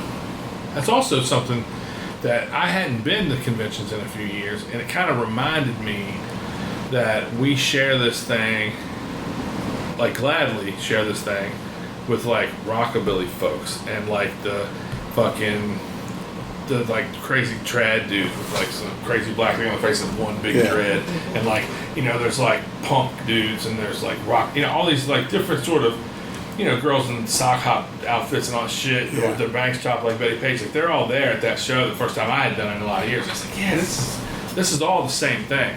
Yeah. Like, all of us have worked in a shop with a dude that wore a bowling shirt every day and had a pop. Like, all of us have been around like hardcore metal. It's like, I'm saying, like, it's all part of the thing. You dress like a hillbilly today, I guess, because I'm coming. But yeah, I mean, all that, you know. And I saw it all there, and it wasn't just black t-shirt dudes. Yeah. And it was fucking great. I was like, yeah, this is all the same family, really. I love that shit. Oh, well, that was in the 90s. In the 90s, it was upright base. I'm part of the retirement program. In the 90s, it was bowling shirts every day. I mean, we bowled every night. Well, I worked making jewelry, and we'd do a convention, and our boss would buy us matching bowling shirts, and I was not with that at all. Yeah. Like, fuck this. It was a 90s thing. Yeah, it was. It was my boss said it was. Yeah. Well, and it was also a 90s thing to work out of an antique barber chair and destroy your back. Yeah. You know, that's how you know. That I got here. You had to find a cool chair. Yeah. It didn't matter if it fucking sucked ass. And you had like a Zippo and a cigarette holder and a switchblade and all that uniform. Yeah, you had to have the outfit. Yeah. I think Jay wore like that bowling style, like rockabilly shirt for the first 10 years I worked for him. And then there was like the shop owners and shit who would take it to the next level, and their shit would be like kind of a velvet tiger stripe. Yeah. Same style shirt, but it had Or the some fuzz. little extra fly shit. Yeah, Yeah. just a little more. Should have made a $85 shirt. There was those motherfuckers. I remember selling jewelry to Tattoo Charlie in Louisville, and he had, at the time, I think he had 8 shops, and he provided Hawaiian shirt uniforms to every employee that he had. He had a fucking linen service that fucking ran their shirts. Man. They give you so many shirts, and every 5 days you just brought them in, and they took them and steam cleaned them and brought them back. Crazy. Charlie was doing his thing. There's the 2 dudes that I worked for. That's Damien on the left and Jay on the right. Hell yeah. Dude, David's tattooed in a full white suit like Don Johnson. It's fucking amazing. He looks like he's in Miami. If I didn't know better. Did you ever meet him? Damien Gary? That's fucking great. He's one of Mario Bar's like good friends. He got him into the U.S. and he owns Chroma and got shops all over. He used to have a shop, I think, Tiger's Eye with Ernie Carafa. And Okay. he's a guy, man. There for the legend. You'd have a blast sitting down with him. It takes about a half hour to tell a joke and there's no punchline. But just fucking wealth of knowledge and stories. And Yeah, man.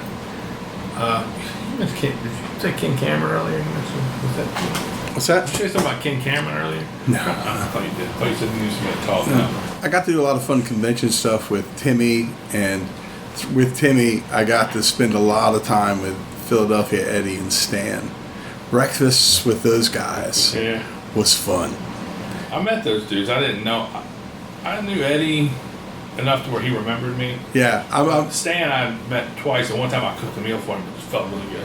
yeah, I'm proud to say they both knew me, and I did the Koopa, you know. Yeah. Yeah, I known by name was cool, but watching Eddie come down and get like a quarter cup of coffee and fill it up with cream and sugar, Yeah. and have that with a candy bar for breakfast. He was the real deal, man.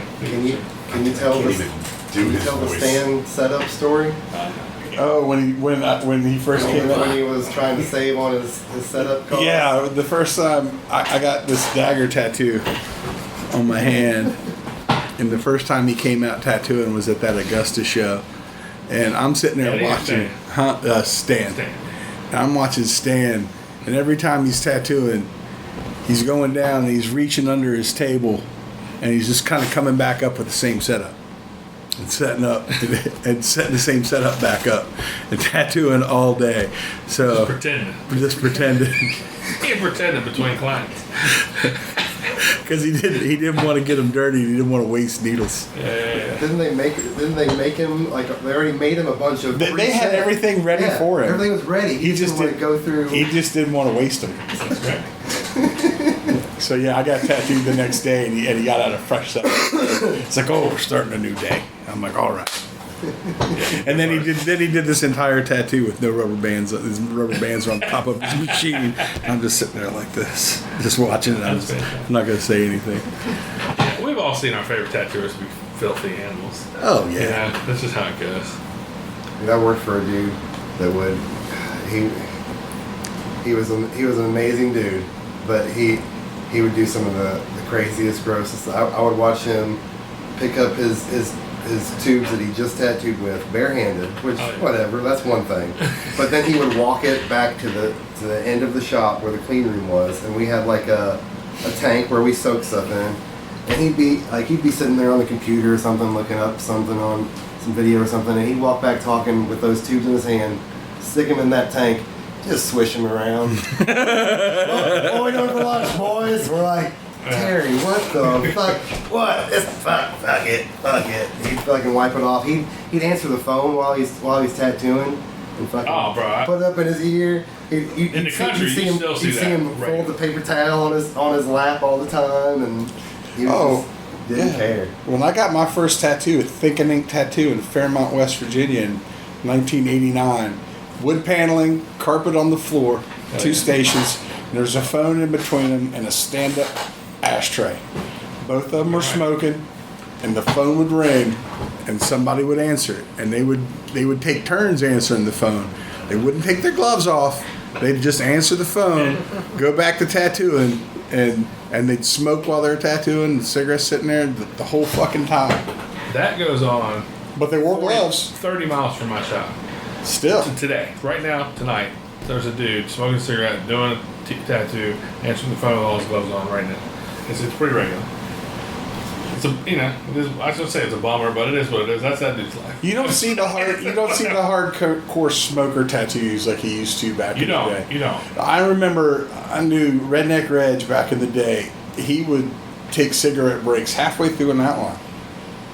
Like he wouldn't even finish the outline. He'd take a cigarette break. Is there something wrong with that? No, You gotta finish the outline. you got to finish the outline, man. You got to. That's my goal. Like we're talking on like pork chops. We're not. You guys do outlines? We're not talking great big tattoos. We're talking just a pork chop. You know, size of a baseball. It's like, I need to take a break. You need to stand up. You know, it'd take him 2 hours to finish a 45-minute tattoo. The only time I ever smoked in the shop was when I came in, usually 5-10 minutes late, especially early in my career, and Jay knew I was too hungover to do anything. He would physically throw me in the fucking bathroom. He's like, smoke cigarettes till you're presentable. Yeah, I mean, we definitely smoked in the shop after hours back in the day. We were tattooing each other and partying and, you know, have some drinks and fucking, basically this setting, but smoking cigarettes, you know. Yeah. That was pretty regular. And then you just open the door, hope to air it out a little bit, you know. Yeah. There's one door and no fans. So just hoping like the actual smoke comes outside, and the next day light a bunch of incense, but like it didn't happen. You know? Yeah. That's the method. Really cool, but Yeah, I never worked in a shop where you could smoke inside. I worked in shops where you could stand in the doorway when it was raining and smoke. yeah. I smoked in my house. I mean, Alley Cat was for that. 20 years, so it was like, In your house? Yeah, I Yeah. smoked in my house, in my car, everywhere I went for 16 years probably. Oh God, reminds me of travel with Mike Fight. Man. You've been looking at me all evening. I'm Yeah, waiting for y'all to tell me some legendary Mike Fight stuff. Oh man, Mike. I just remember he's a pirate, man. He went up to Chicago one time. He had that black Jag, and he was a gun enthusiast, to say the I like the least. way you word, I like the way you pronounce it. Like, Yeah, he had a secret trunk in the back of his car where you hit a button and this thing fucking pops out and it's just loaded with all kinds of fucking crazy shit. He goes up to do a Double guest seven. spot in Chicago with that thing loaded up, and somebody's like, "Oh," he's like, "You want to see what I got?" And he pops that thing out, and they're just like, "Dude, you get caught with this, you are going to jail for fucking life." He's like, "Well, that's why I got this button." He hits a button, fucking shit goes away. yeah. But that man smoked more goddamn cigarettes and drank more coffee than you could ever fucking imagine. He made you want to smoke a cigarette. Like, Man, I don't smoke. Now, you he never just saw inspired him? you. Like, Newport's. I was around him half the time, so I didn't know him. Andrew was helping me when he passed. Andrew did the coolest fucking. It's like a skeleton. yeah, I think it's like. I think it said "fight" on his fingers. Yeah. It was dope. Yeah. I got the rabbit right here Yeah. on my temple. Yeah. Well, Smalley, that's how. Did you all know Smalley through him? I knew Smalley. I met Smalley through him. I got to know Smalley really well through him. He's a dear, dear friend. Smalley's the fucking best. I took Smalley to a Brazilian steakhouse one time, and he was like, "Last time I was in one of these, I took my shirt off." I said, "Let me tell you something, motherfucker. Ain't gonna be none of that shit tonight." He's like, "No, I was drinking it. That's a long time ago." But yeah, man, Smalley's the man. He's the best. Shouts to Gold Cobra Tattoo Club. But yeah, Mike, man, that was sudden and unexpected. Yeah. Well, I guess that's good for him. What's that? That's good for him. Yeah. You know. Well, y'all want to get me all sad now. What's that? I said, y'all getting all sad? Nah. Just watching him be a pirate. Did you see Lisa posted a picture of Ella the other day? Yeah. How much she looks like She it? looks like a beautiful young version of Mike. Yeah, I was like, I messaged her. I was like, Jesus Christ, because I hadn't seen her in a while. It was insane. That's his youngin'? Yeah. Yeah. He had an amazing way with clients. Like I never saw anybody that could get a price out of people the way he could sniff it out. Man. yeah. He could sniff it out. Like anything that any regular tattooer thinks 3 to 5, Mike's gonna ask for like 1,000, and they're gonna be super stoked to get it. He could get double to 3 times what anybody else could get out of any tattoo, and they would be happy to do it. Yeah. Well, that's the best outcome. I mean, they're stoked. Yeah, it was the guy. Not it was just the tattoo, amazing. the Like guy. I watched it for years on the road with him. I'm like, I don't know how he does it. He smells it like he has a magic. Hell yeah. It's just there's lightning in a bottle to I watch remember it. him, it was at one of the Knoxville shows. He came out, he did a dragon on some dude's chest, and he came up with the drawing, was like, what's the charge for this? And I was like, I don't know, maybe like $400 or something, and he was like, watch me get 700. And then I remember him seeing him set up, and he's like, got it. Like, get it, man. Like, that's what, yeah. Sell tattoos. Whatever It used to you be a do. thing. You used to sell them. Yeah. Yeah. You It's know? fun. Oh, it's the best. Yeah. I love getting the opportunity to just talk to somebody about the stuff on the walls. Fuck. Yeah. That's the best. Ooh. Somebody that don't know but they want to know. Oh Yeah. man, that's This guy, it's so much like fishing. Oh, yeah. yeah. You know, Yeah. Just figuring out what they want, figuring out what they're thinking, what you know. But when you connect with them on something, or you know, if they gesture towards something, and then you tell them what's cool about the thing that they dig, and then you start having them. Oh man, it's the best. It's the best. And you really got to do it before phones. You know what I mean? Yeah.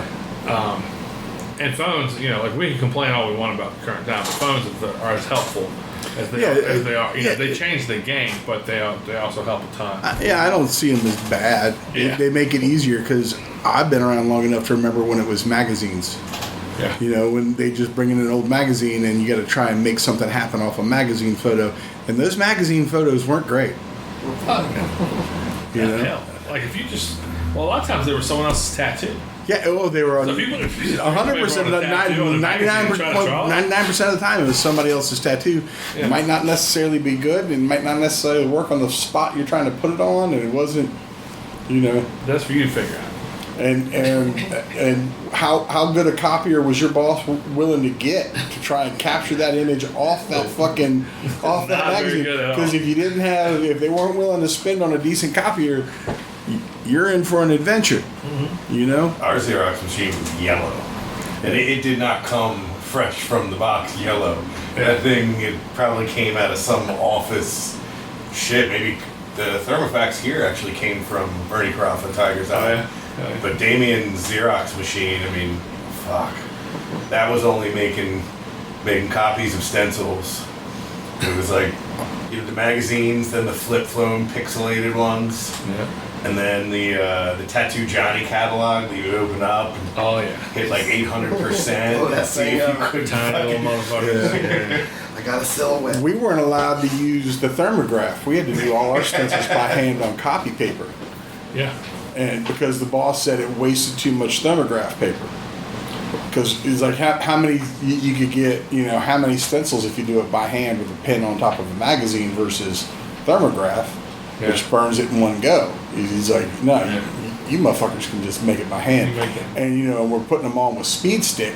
So you got maybe 2, maybe 3 lays out of that. And this is the era of fucking Celtic crosses and shit like that. Man, I remember when like I first started seeing Andrew or Brian Bruno or Jay Chastain do like fucking huge tattoos. Yeah. And they would take the sheet out of the Thermofax and fucking use tracing paper and make themselves a stencil. And it'd be like some crazy Japanese scene, you know? And they have to trace the entire motherfucker to make that stencil before they put it on the tattoo. And they would just be piecing shit together and they just, you know, just doing it all. You can't push too hard because tracing paper, you know. Yeah.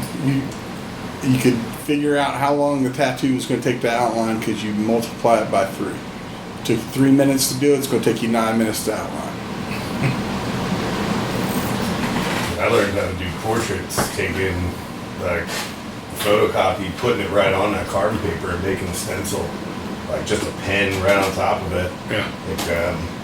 Like my first year tattooing, I got every Friday I worked with Shane O'Neill. So as long as I kept my mouth shut, my ears open, I got to learn a shit ton of stuff from that guy. And doing that, I mean, it took me, I'm not always the sharpest or the quickest, but it took me a couple of years to realize that before I stuck that piece of Xerox paper that I just traced the backward stencil on, that I had to put it on the copier. Because, yeah, you put it on once and you fucked it up, you're like, oh, shit. You gotta go back down to your carbon paper and make it all over the place. Yeah, good old days. But man, I mean, everybody, it's gotten so much easier to tattoo now. Yeah. But it's like everything. It's like I was saying, the lawnmower you're pushing, the lawnmower that. Yeah. No, I'm not complaining about any of it. You know. I just saw today people were tattooing with a Pokeball. Something came up on my Instagram. It was like a round ball. I saw that. So it was like a dildo machine has morphed into this black and red Pokeball. Crazy. My first thought is like, okay, well, you guys send that back to the manufacturer, but how the fuck do you hold it? I don't know. Is it supposed to be for ergonomics? I'm loyal to the coil, so it doesn't matter to me. Okay.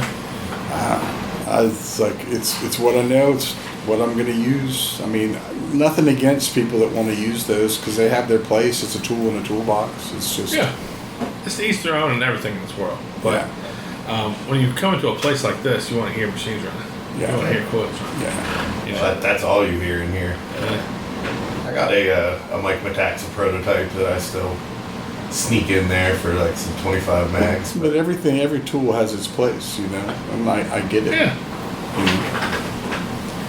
But like I personally have gone back to steel tubes, and a lot of the guys in my shop have gone back to steel tubes. Just A, plastic's too expensive, and B, I enjoy feeling everything that the tube can do versus the plastic. Plastic takes so much away, and disposable takes so much away that.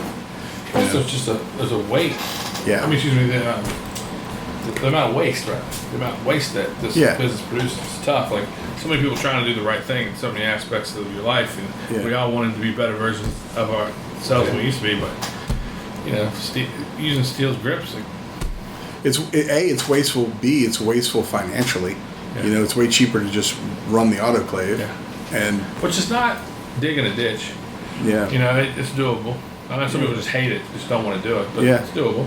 And plus we had the dirty room. So, I mean, I understand if you're in a situation where you don't have a dirty room and you can't do it. Yeah. I'm not saying everybody has to do it. I'm just saying I prefer it. It's helped, like going back helps my tattooing. It helped in aspects of, ergonomics and just weight and just quality of what I can do and feel and touch and all kinds of various aspects. And it makes me happy. Now, if you don't have access to that, I'm sorry.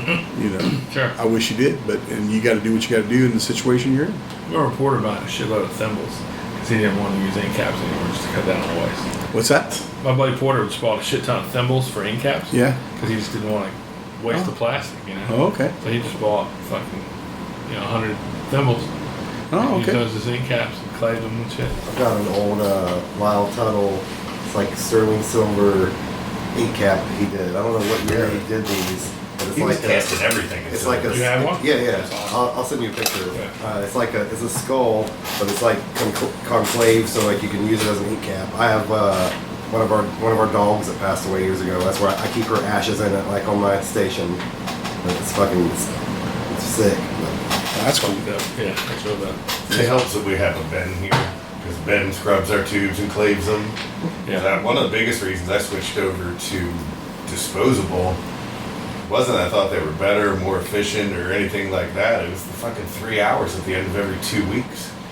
Yeah, that's what I'm saying. Like, a lot of people are just like, I ain't doing that shit. Yeah. Speaking of Lyle, my buddy Chris, who we put out an episode today, Chris Wilk from, he's in New York, but he worked for Joe Bonnie for years. Okay. He worked for Lyle Tuttle and had one of Lyle's signatures on his arm. Yeah. Yeah, we just sat under the podcast the other day. He was doing some sponsored alley cat, and it looked fucking cool. And he had a pretty story. He didn't like work with him all the time, but there was like a bar in the shop, and he's like, if somebody came to see Lyle, they would just come up to the bar. And right on the other side of the bar was the station that he was in, and he had some cool stories. It was fucking cool. I bet. I saw Lyle Tuttle in Philadelphia. I don't know how long has he been dead. 3 years? 2? 3 or 4. I saw him like the early or late winter before he died, and I was checking into the hotel, and he came up to the counter, and I didn't know him. I'm not pretending like I did. I'd seen him around Richmond mainly, and then I saw him in. I just told this last week, but I was leaving Tattoo Charlie's in Louisville, and Lyle Tuttle and his girlfriend are walking in, and within minutes of that, Charlie shot himself in the knee with Lyle's girlfriend's Glock. because it didn't have safety on it. And he'd never seen a Glock before. This is in the 90s. He's like, oh, this is cool. And just shot himself on the inside of his knee. And we were in the parking lot smoking. But anyway, I was checking in the hotel and talking to the dude, and Lyle walked up and asked for like 3 big Reese cups and a couple Baby Ruths and something else. I was like, put them on the room. He's like, no. I was like, put them on the room. I told the dude, so I bought like 6 candy bars. Yeah, I wish I got to meet Lyle. I just hope that, hotel convention met him. I never spent much time That's with him. that's mainly my experience. Yeah. Like the day, he came to Richmond, and that's what the convention I was going to. That's in Virginia. That's a home thing. And then the Charlie's was just by chance, and Charlie had just paid us for a bunch of jewelry, and we were literally like walking out the door. Like there was like a front door at Charlie's, and then there was a door to the right that was like a door, steps into his office, and we were in there. And so we opened the door to walk out, and they were walking up those steps. So it's not like we spent any time. Oh, yeah. We just walked out in the parking lot, lit up cigarettes, bullshitting for a minute, and then we heard it, and we're like, that's fucking weird. We just didn't say anything. We didn't know what it was. Because Charlie had like a fenced-in area that had a ton of motorcycles, and we didn't know if people were working on cars back there. It's on a main highway. And then our buddy who worked there called us like 20 minutes later. He's like, Charlie just shot himself. Y'all had to be here. And we were like, no, we're leaving. But he was fine. Richmond was that Tony Levis's convention? He worked it every time, but no, it was Billy Easton's. Okay, Billy Easton. Yeah. Damien introduced me to Billy early on when Billy still had the Philly convention. Yeah. And my upbringing was hearing stories about that Richmond convention. That was like It was wild. the end all be all. Of course, a lot of them were casino games and hotels and Tony at the strip clubs. There was a room there on the top floor, and it was like legendary CeeLo, a lot of strippers, crazy fucking parties. But that's the first time I met Eddie, and I was 19, and me and my girl were. It was around one of our birthdays, I think hers, and her parents like paid for our room for the weekend to go. And I wasn't even know what to drink, and I was just walking toward Eddie, and he had a yellow fucking blazer on and that hair in the That front, horn. yeah. And it was him and his girl, his wife, and then somebody was just holding a tray of screwdrivers, just standing next to him holding like 12 screwdrivers on a tray, just walking with him. And he just looked me in the face and went, give that man a screwdriver. And I don't even know what to drink. I was tickled, bro. I was like, yeah, give me a screwdriver. My wife said everything. Or my girl at the time. I was like, I drink screwdrivers, bitch. What? Yeah. And then Billy, I've told this a bunch of times, but that same night, later that night, me and her got on the elevator, and this young kid just comes running at the elevator and slides in, and the doors start to close like dramatically, and then a cane just comes up in between them. And they hit that fucking cane, and they open back up, and it's Billy. And he fucking walks over to that kid, and he puts the cane up underneath his chin, and he goes, keep your dick skinners off my copy machine, boy. The kid had come down to make a stencil of her tattoo in the room, and they were adamantly against that. If you're gonna tattoo in your room, it's one thing. Don't come down here and use our shit, because you didn't pay for a booth, and you're taking away tattoos from guys that did all that shit. Keep your dick skinners off my copy machine, boy. I was like, oh shit. The kid he looked shook too. I hope that motherfucker. I've told it enough times. I hope that kid hears the story. I mean, he's 43 years old now, but. So I was at the I want to say it was either Bakersfield or Fresno, and they had some methed out looking strippers, very very sweaty and very skinny looking, in this hotel room for the tattooers only. And there's and all the tattooers are there because there ain't a goddamn thing to do in that town. Tennessee Dave is there. These strippers start dancing, and there's a few of us that are engaged, and Dave, and they say, we got a special dance for you guys that are engaged, and Dave. And they get us to lay down, and these girls are full nude, and they pull out these blow pops. They stick these blow pops in our mouth, and they squat, and they grab that blow pop with their coochie, and they suck on it, and then they stick it. Then they stick it in your mouth after they clean it off. Hell yeah! it'd get to me, and I'm like, oh, thank you. I'm not going to eat that. And the other guys that are with me, they don't do that. Tennessee Dave, it gets Tennessee Dave and it's straight up, and she plops down on his face and smashes it. Fucking blow pop goes sideways. She does it again, goes sideways again. Finally, she's like, you just got to hold it in your teeth. And he's like, honey, I ain't got no teeth. By the end of the fucking night, there is, and then she finally gets it done. And he's like, don't clean it off. I want to taste you. And by the end of the night, there's this giant ashtray next to him, and it's got like 15 or 20 blow pops in it that he's laid down on that floor, and he's gotten the taste. Yeah. Well, there's the mouses here in Kingsport. Tight as the mouses. There was a lady there that did something similar, only with my boss's glasses. Oh. She just made them disappear and then returned them to him. There used to be a place over there in Elizabethton called Fuzzy Holes. That's fantastic. Yeah, really, so Bo from, Avail, the hardcore band from Richmond, you'll probably remember those guys too. Tim Barry. Yeah. Bo from Avail has been on a couple times. Tim's been on the show too. And he worked for Billy for a long time, Billy, and he said that Billy did a bunch of time, and he said they were just clowning around one day and talking, and they're like, hey, Billy, when you were locked up, did you ever have any sex with dudes? And he goes, well, I didn't think I was getting out. And just walked out of the room.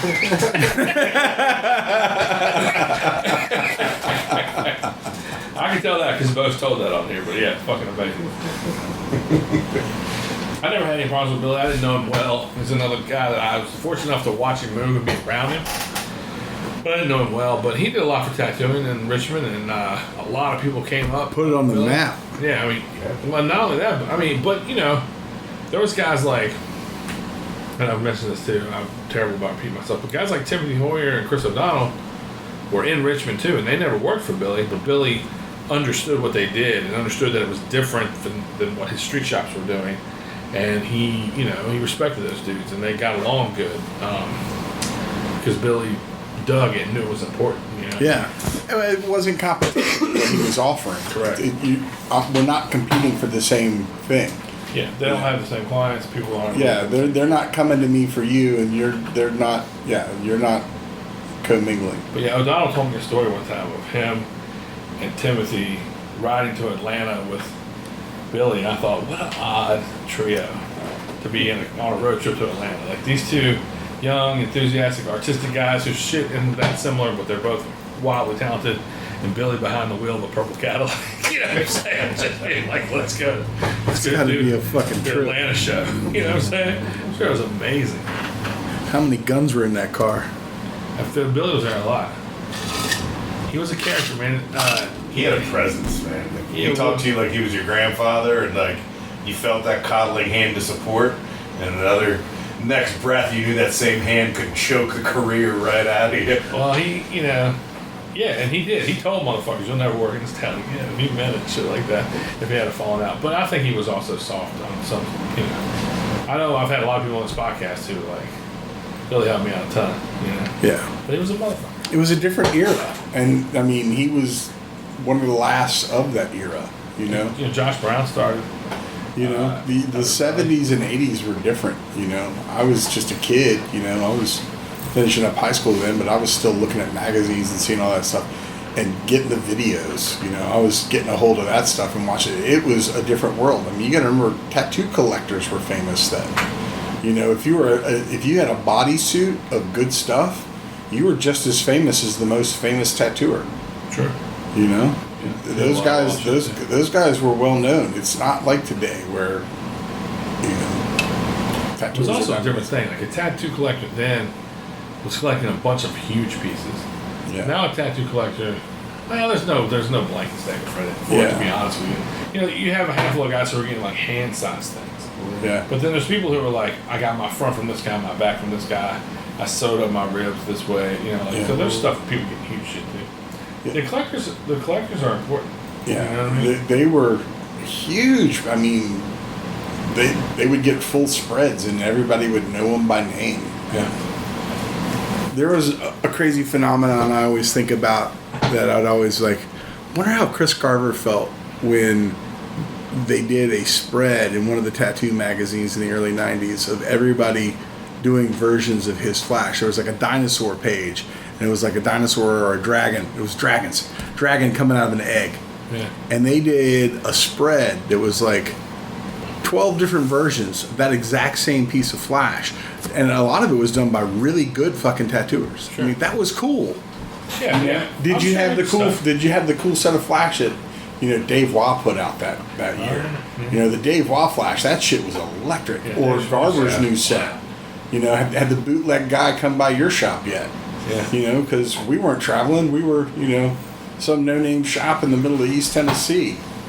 But the bootleg guy came by. That made your fucking week. Frank Lee sheets. Yeah. Yeah. That's what shit. Yeah. We would have bought it if we had access to it, but there was only 10 conventions at the time. We had a ton of bootleg Flash. Yeah. And I kept first. We were just getting copies from anybody we could. Well, I'm not proud of it, but we did it. Yeah. I'm gonna get a little more than we got. Oh yeah. That was good. Everybody know that? Oh yeah. Cracker, you good? What? I'm good.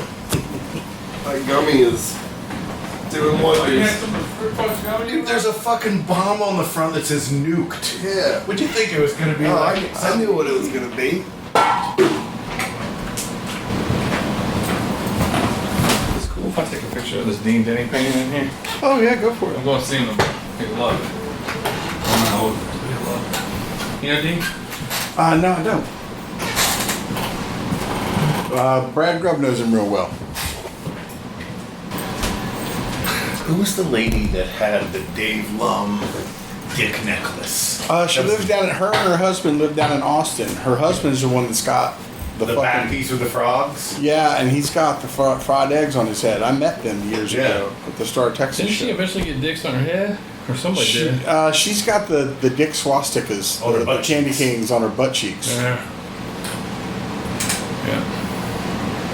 Yeah, I remember. I have 3 copies of that tattoo book. I think it was a Hank book, and each one has different they're all the same book, but it's only one has the dick swastika butt cheeks, and then another one has her necklace on it. They were edited versions of it. Yeah.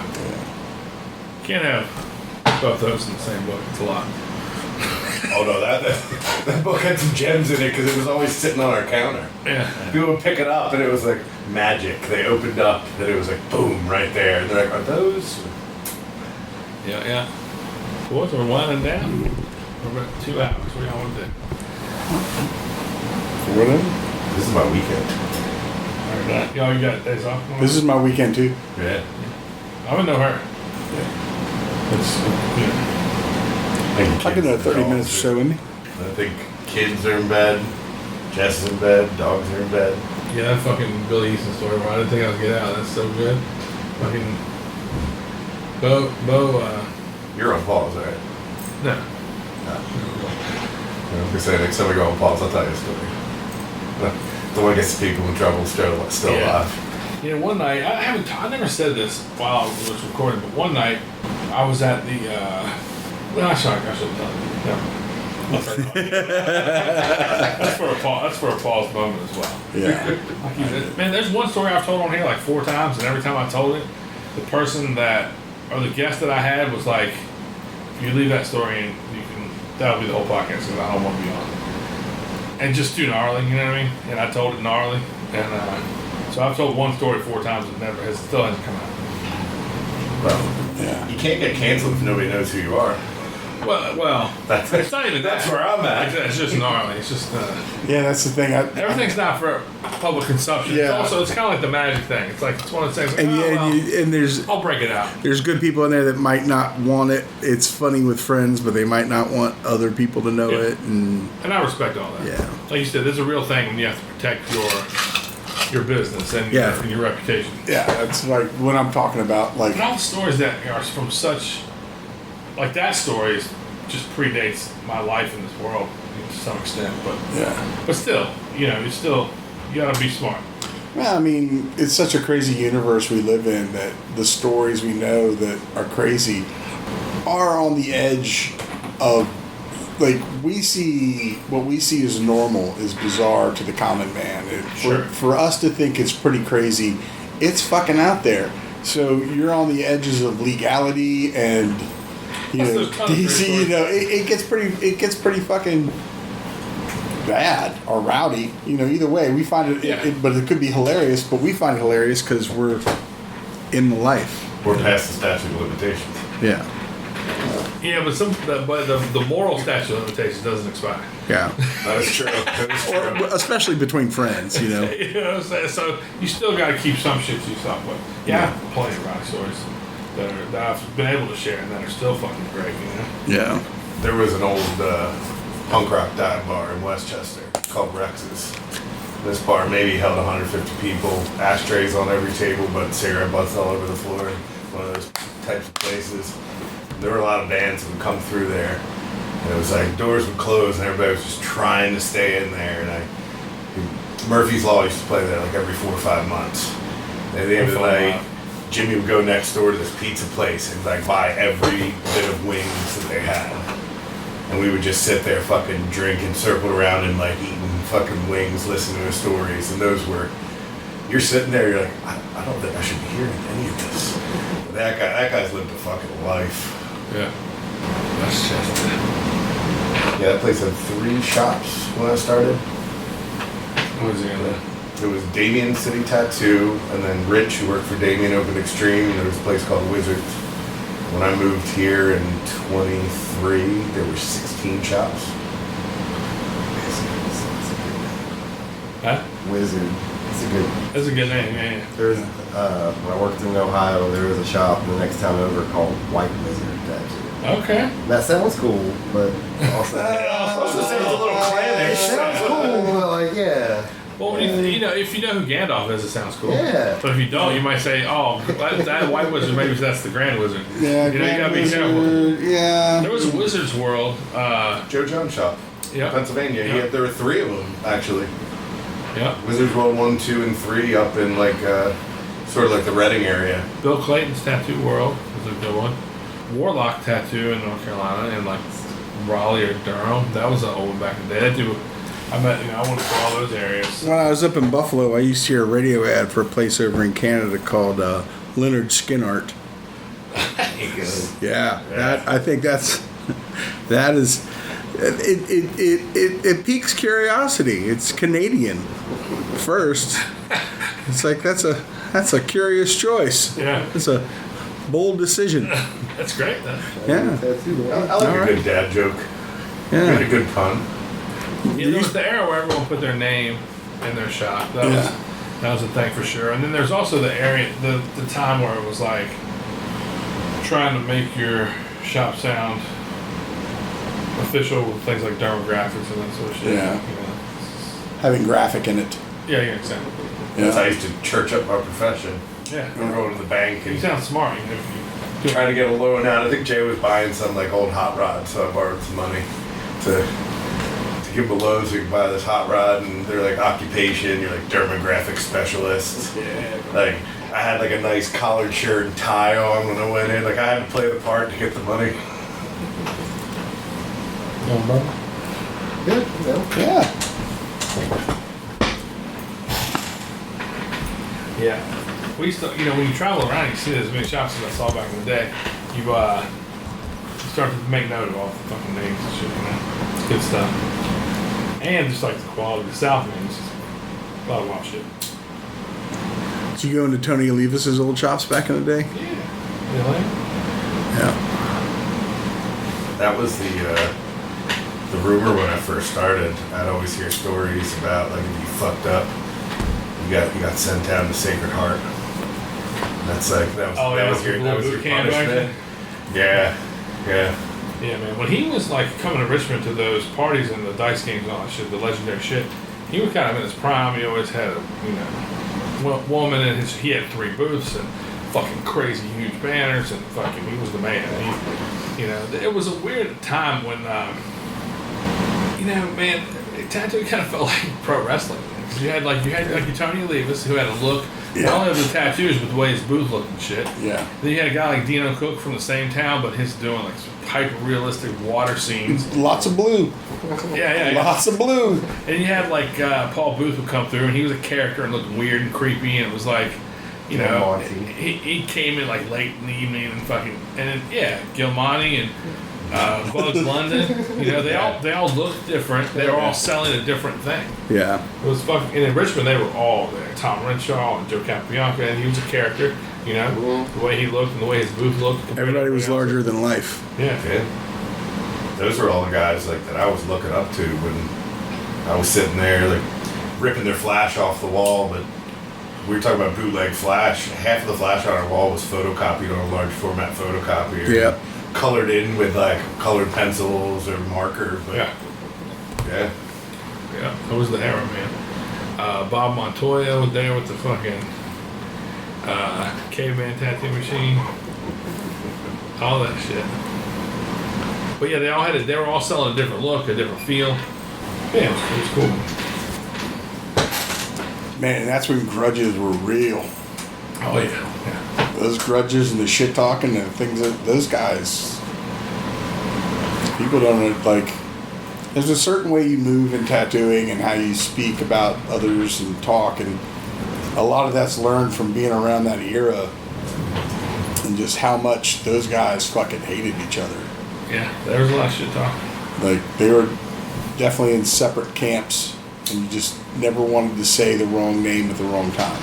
There was some overlap, but yeah, you're right. There was overlap. You know, you'd have a group of five. You have two groups of five, and three would hate each other on each side.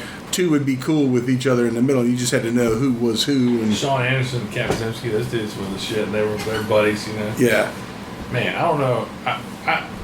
I say I don't do this a lot, but I do it when it's needed. And if you want to listen to an episode of No Lies Just Bullshit, that's amazing. It's Sean Anderson. oh, I I bet. don't know if you guys know Sean. Fuck. I know of him. He's a legend from when I started. He referred to tattooing as rock and roll church. Yeah, And like, you know, he came up under Sailor Moses and Scott Sterling. yeah, And man, his stories were amazing. But he said Moses was big into rock and roll, and that you would fucking crank music loud as fuck every day, and you fucking tattoo with fucking blaring, and he referred to like that, like the setting as rock and roll. yeah. Rock and roll. But yeah, his story's incredible. Good dude. Yeah, I can see that. You know, it's a temple. There we go. It's bad that I like when I think of like being in a tattoo shop with like music blaring, the first thing that comes to mind is like white trash, white light, white heat. Oh yeah. I think Well, it's for me, it's Slayer. somewhere between heaven and hell. For me. I think it's Slayer and Clutch. Yeah. Clutch was a Tennessee thing. Like, that's where we. Where I don't know where they're from. I've never got into them. But They're out of Maryland, but I'm also a little bit before you guys. I'm early mid '90s, and you know, we used to have a huge We used to have a huge speaker set up in here, and guys I was learning under would have it so loud that these windows would be rattling. Textbook of the Dead. Clutch used to play that bar Rex's once a year, and they would only sell 50 tickets. And so if you got one of 50 tickets, you were 50 people in this small little dive bar. that's cool. And they shot their one music video, Mom Goes Wild's there. When people see it, they're like, oh, it's cool. I'm like, that's the bar. The only thing they did was put some chicken wire up, but they didn't, it's not a set. They didn't set it up. Like, the bar was that fucking shitty. My brother's a big Clutch guy. I never got into him. I never got into Slayer. That scared me.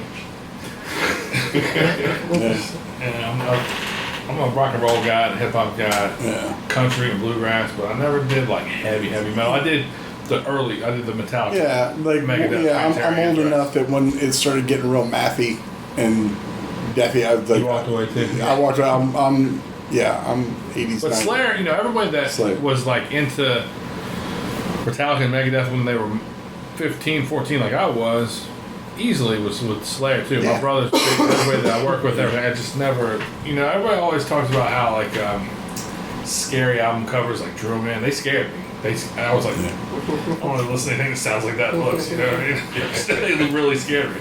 And so I never got into it, but everybody around me always been Slayer people. I feel like I got Slayered out at one point. It felt like it was just like, the same thing with social dating. Yeah, I mean, all that stuff from the 90s and 2000s totally burned out on, because we had X amount of CDs and you listened to them to death.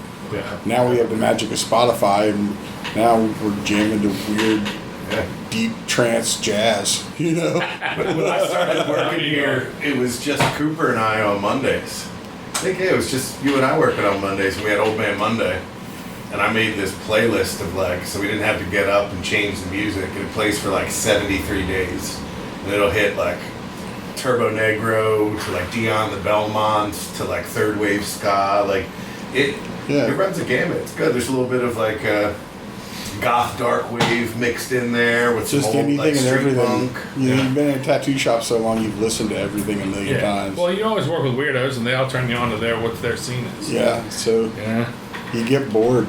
But when I first started with the tattoo shop, it was definitely Social Distortion, Dropkick Murphys, H2O, Veil, Yep. all that shit. Was, Well, Vale was definitely the Richmond. oh man, Richmond Veil town. was tops for us, the best. Yeah, they announced they're reforming on the show. Yeah, really? Yeah. I never heard. I heard of them through the podcast. I had never heard of them when I went back. Oh, Like, That was our shit, man. Yeah. And Bo had Somewhere been over on the twice. Huh? Somewhere over the James. Over the yeah. Yeah. Bo had been on twice, and then I asked Tim a couple times to do it, the lead singer, and he just wasn't interested. And he had his own. Avail wasn't getting back together, and he had his own, like Tim Barry. He's Tim Barry, and that's good enough. Like, he's putting out records and he's touring, he's doing great. But he told me, he reached out to me and said, hey, can you do a podcast on this day? And I had Shane Enholm flying in that day. And I said, no, I got to pick up this dude from the airport. And he was like, well, then somebody else will do it. See you later. And I was like, whoa. And so I was like, I'll get somebody else to pick up Shane and I'll go do this. And so I did that. And yeah, I got to his house and he was like, I was small talk a little bit. He's like, are you ready? Can you just turn that on? I was like, yeah. And he was like, well, the reason I invited you here as soon as I turn it on was to announce that Avail's getting back together and we're playing one night this theater in Richmond. And I was like, whoa, stop. I freaked out because it's like one of my favorite bands. And then we started again and he said that he was opening for Hot Water Music in London, listening to No Lies Just Bullshit with Bo, and we were describing what it was like to see Avail live, like what it felt like in the room and anticipation of them going on. And they would always play David Allen Co. They would have like just David Allen Co. playing while they set up their stage. And sorry, I think you're looking at this thing. No, I'm hard of hearing from being from tattooing, so I'm actually watching I'm lip reading. Okay, gotcha. Anyway, but during that time, you see him getting closer and closer to being set up, and you just start to get tense and like get a little butterflies in your stomach. You knew it was about to get crazy. And he said that he talked to the Hot Water Music guys about that, and they described what it was like when they saw Avail, and it just grew and grew and grew. And he was like, yeah, I came back and I talked to Bo, and then everybody got together and hang out. He announced it on No Lies Just Bullshit, and I was fucking That's rad. nuts, bro. The most hype. The most hype. Did you ever get to meet Chuck Reagan? No, I didn't.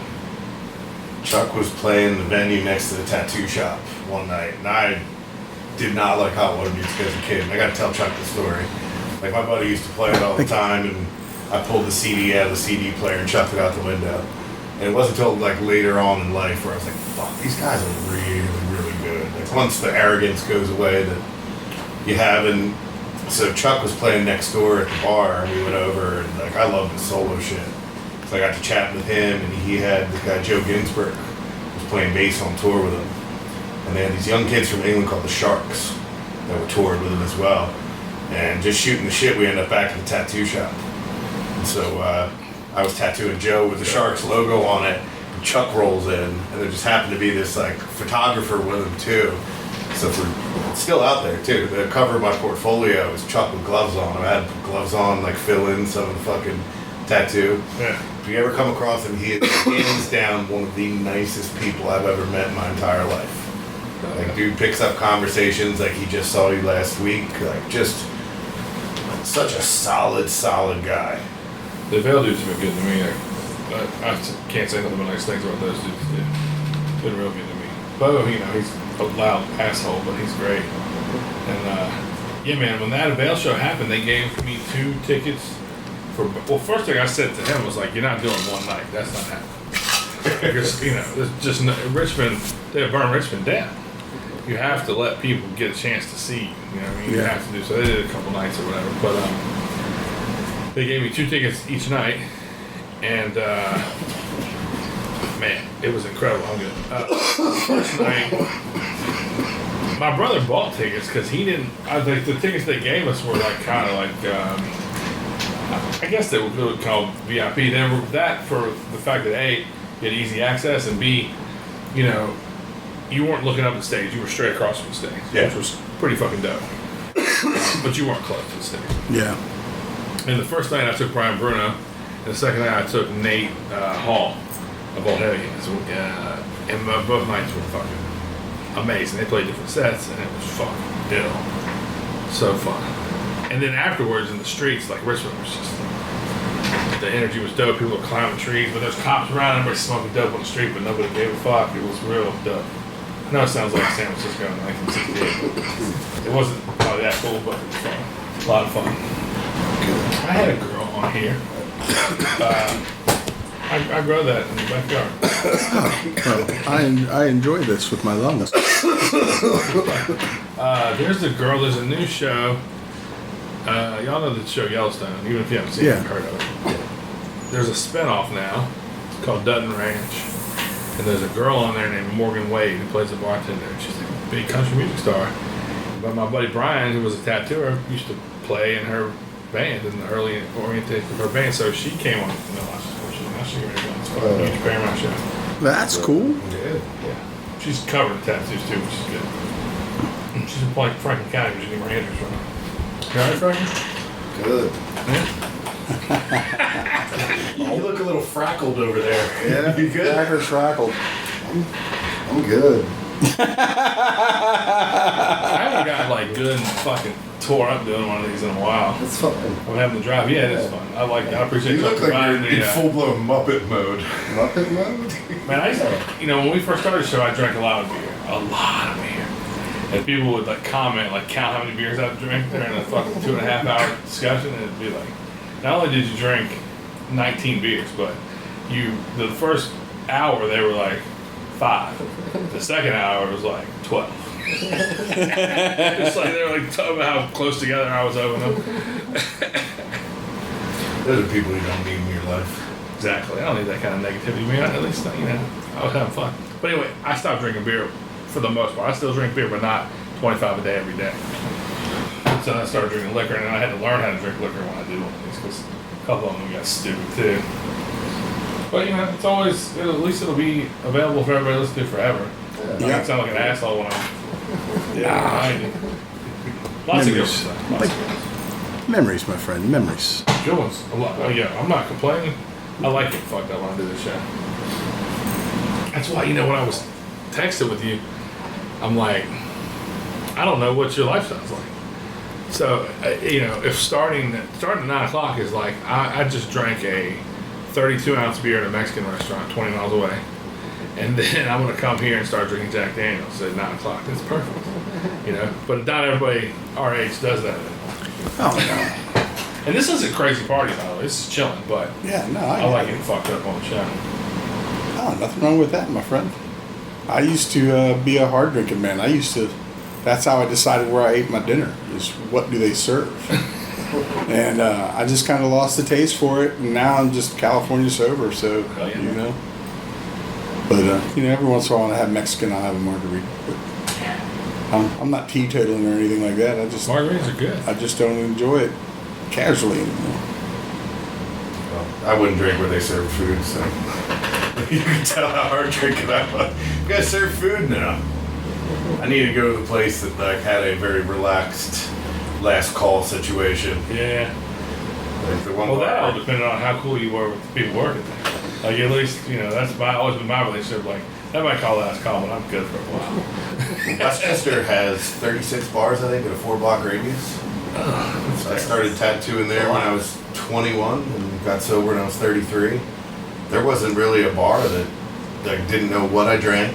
And the thing is, like, most alcoholics are like, they're getting into fights, they're yelling, they're causing trouble, all that shit. I'm the happiest you'll ever see me. Yeah. I'd walk in, they would hand me High Life PBR, triple shot of Jameson, and keep it coming.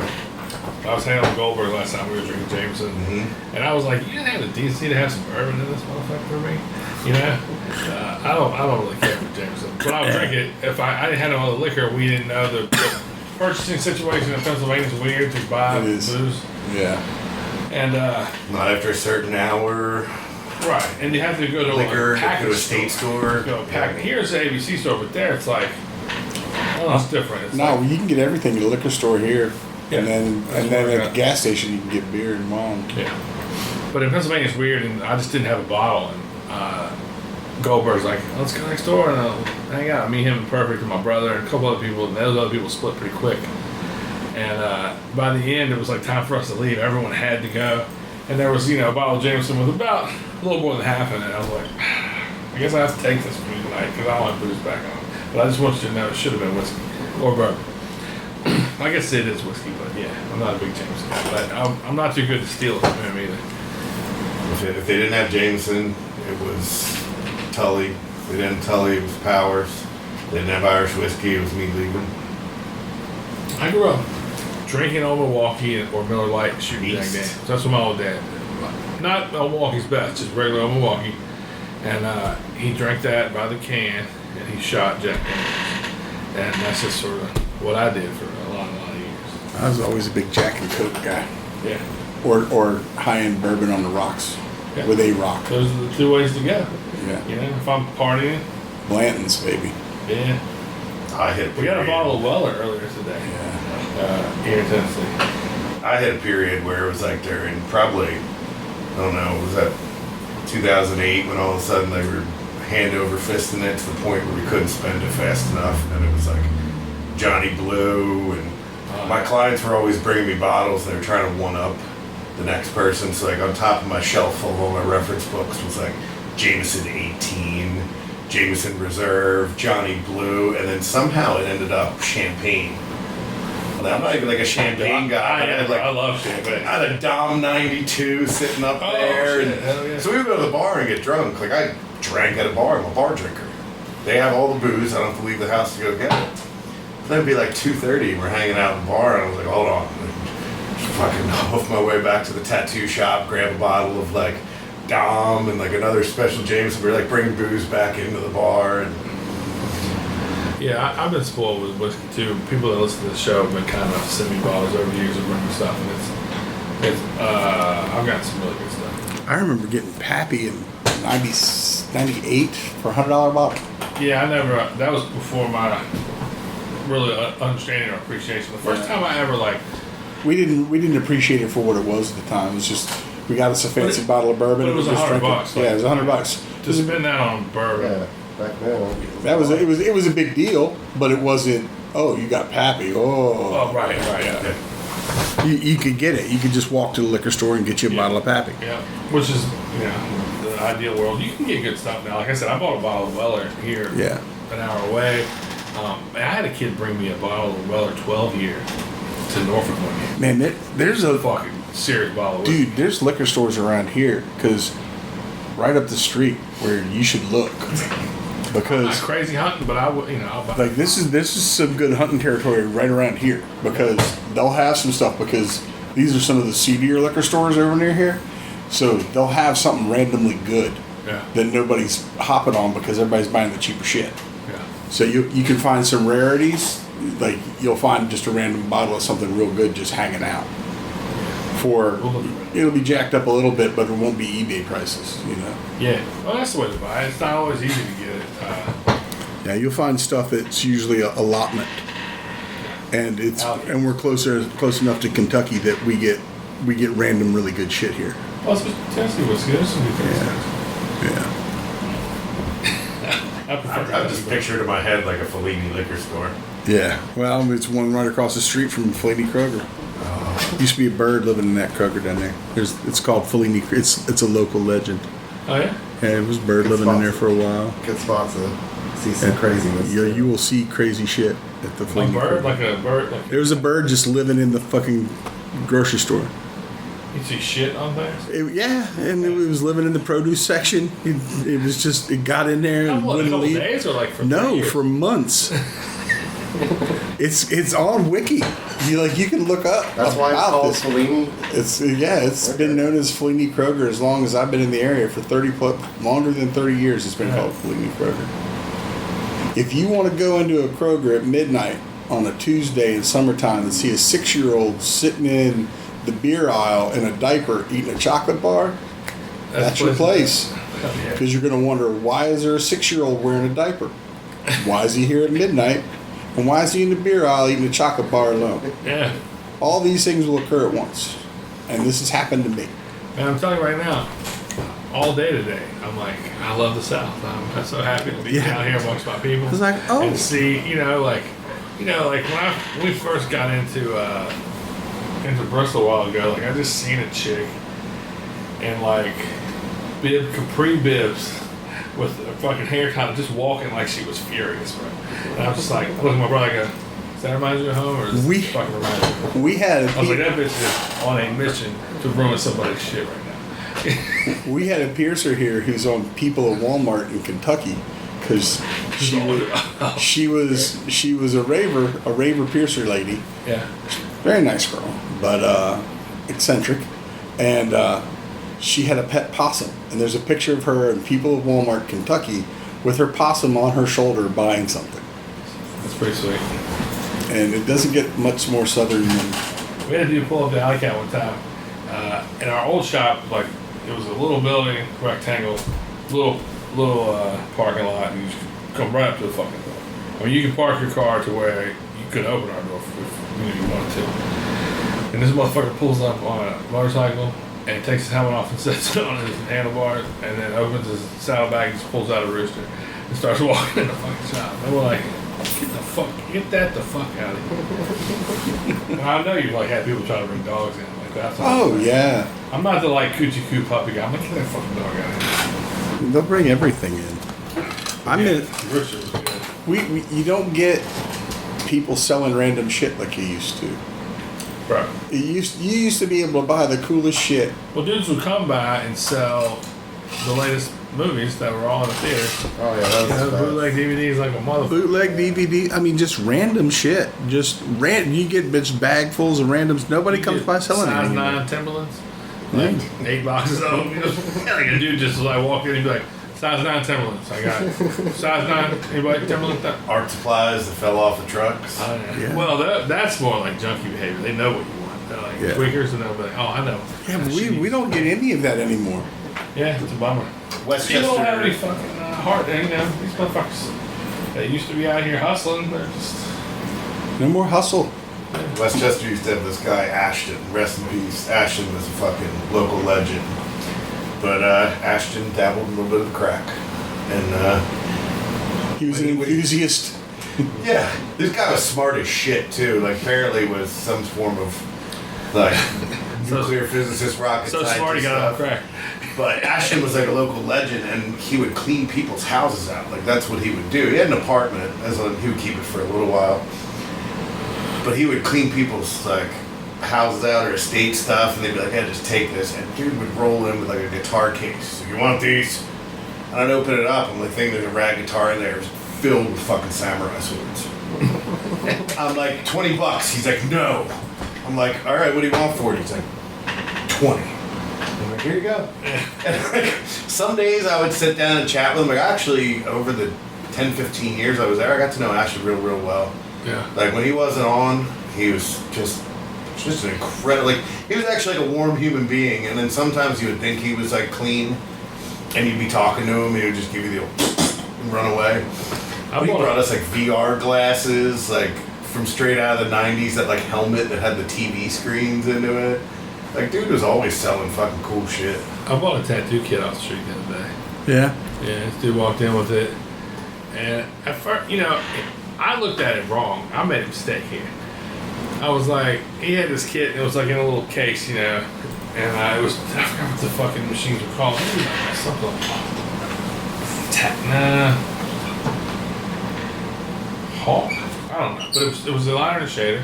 And it was a tube setup for each. Stack of needles, some little pigments, a couple like cutout sheets. It was a case that someone had been using. And I was like, we don't want that shit. That's just trash. And he goes, It's not worth $20 to you? And I was like, you know what it is? Just keep it out of the hands of the next motherfucker. You know what I mean? Declawing. What, $20, you know what I mean? Yeah. But I should have been like, yeah, you know, I'll buy that shit. What do you want for it? But just, he made me realize that I could be smart about it. But anyway, it was the worst trash ever. But it was $20. Yeah. I just fucking showed the fellas, would laugh, put it underneath the fucking sink. I It'll used be to. there in 20 in. I used to do that to try and get it off the street, but then we started getting so much of it in here, and it was just, you know, every once in a while you'd find like a tube or something in there, but or a clipcord, Yeah. but you rarely find anything. And then now there's just absolutely there's such garbage now. Well, these were, at least they were coil machines. The frames were aluminum, though. They were lame. I bought an Aaron Kane Grime G from a homeless dude for $20. I think it was like 05. There's a lot of people who claim to know where it came from, but nobody ever had like convincing evidence. But I had that machine for a long time. That thing was a fucking scab cannon, no matter how many, like which way you tuned it. You put a 15 mag in there and it was still just chewing through it. Like I eventually traded it for another machine, but I'll never forget the dude. He's like, it's worth way more than this. I got 20. Then I immediately, I took pictures of it and sent them to Gary Shoemaker, you know, Dank Built, machine builder. I sent him to Gary and he writes me back and he said, that thing's fucking original. It was real. Oh, yeah? Where a homeless dude got a fucking Grime G machine. Yeah. He found it. Boys, y'all want to wrap it up? Yeah. 2.5. Hey, thank you, man. Thank you. I hope, Thank you. I hope it's worth the effort. It was a lot of fun. That was a good time. Tell folks where they can get tattooed by you and see your tattoos. Saint Tattoo at Knoxville, in Knoxville, Tennessee. My Instagram is Doc Cooper _Saint Tattoo, and then we have the Saint Tattoo Instagram as well. Wonderful. Thank you, sir. Josh? Josh Fracker, I tattoo here and as well in Cookeville, Tennessee at True Love Tattoo. Find me at Josh Fracker on everything. Oh, man. Douglas J. You can find me at Saint Tattoo. My Instagram is Douglas J Tattoo. All right, fellas. Appreciate it. Anything else? No, that's good.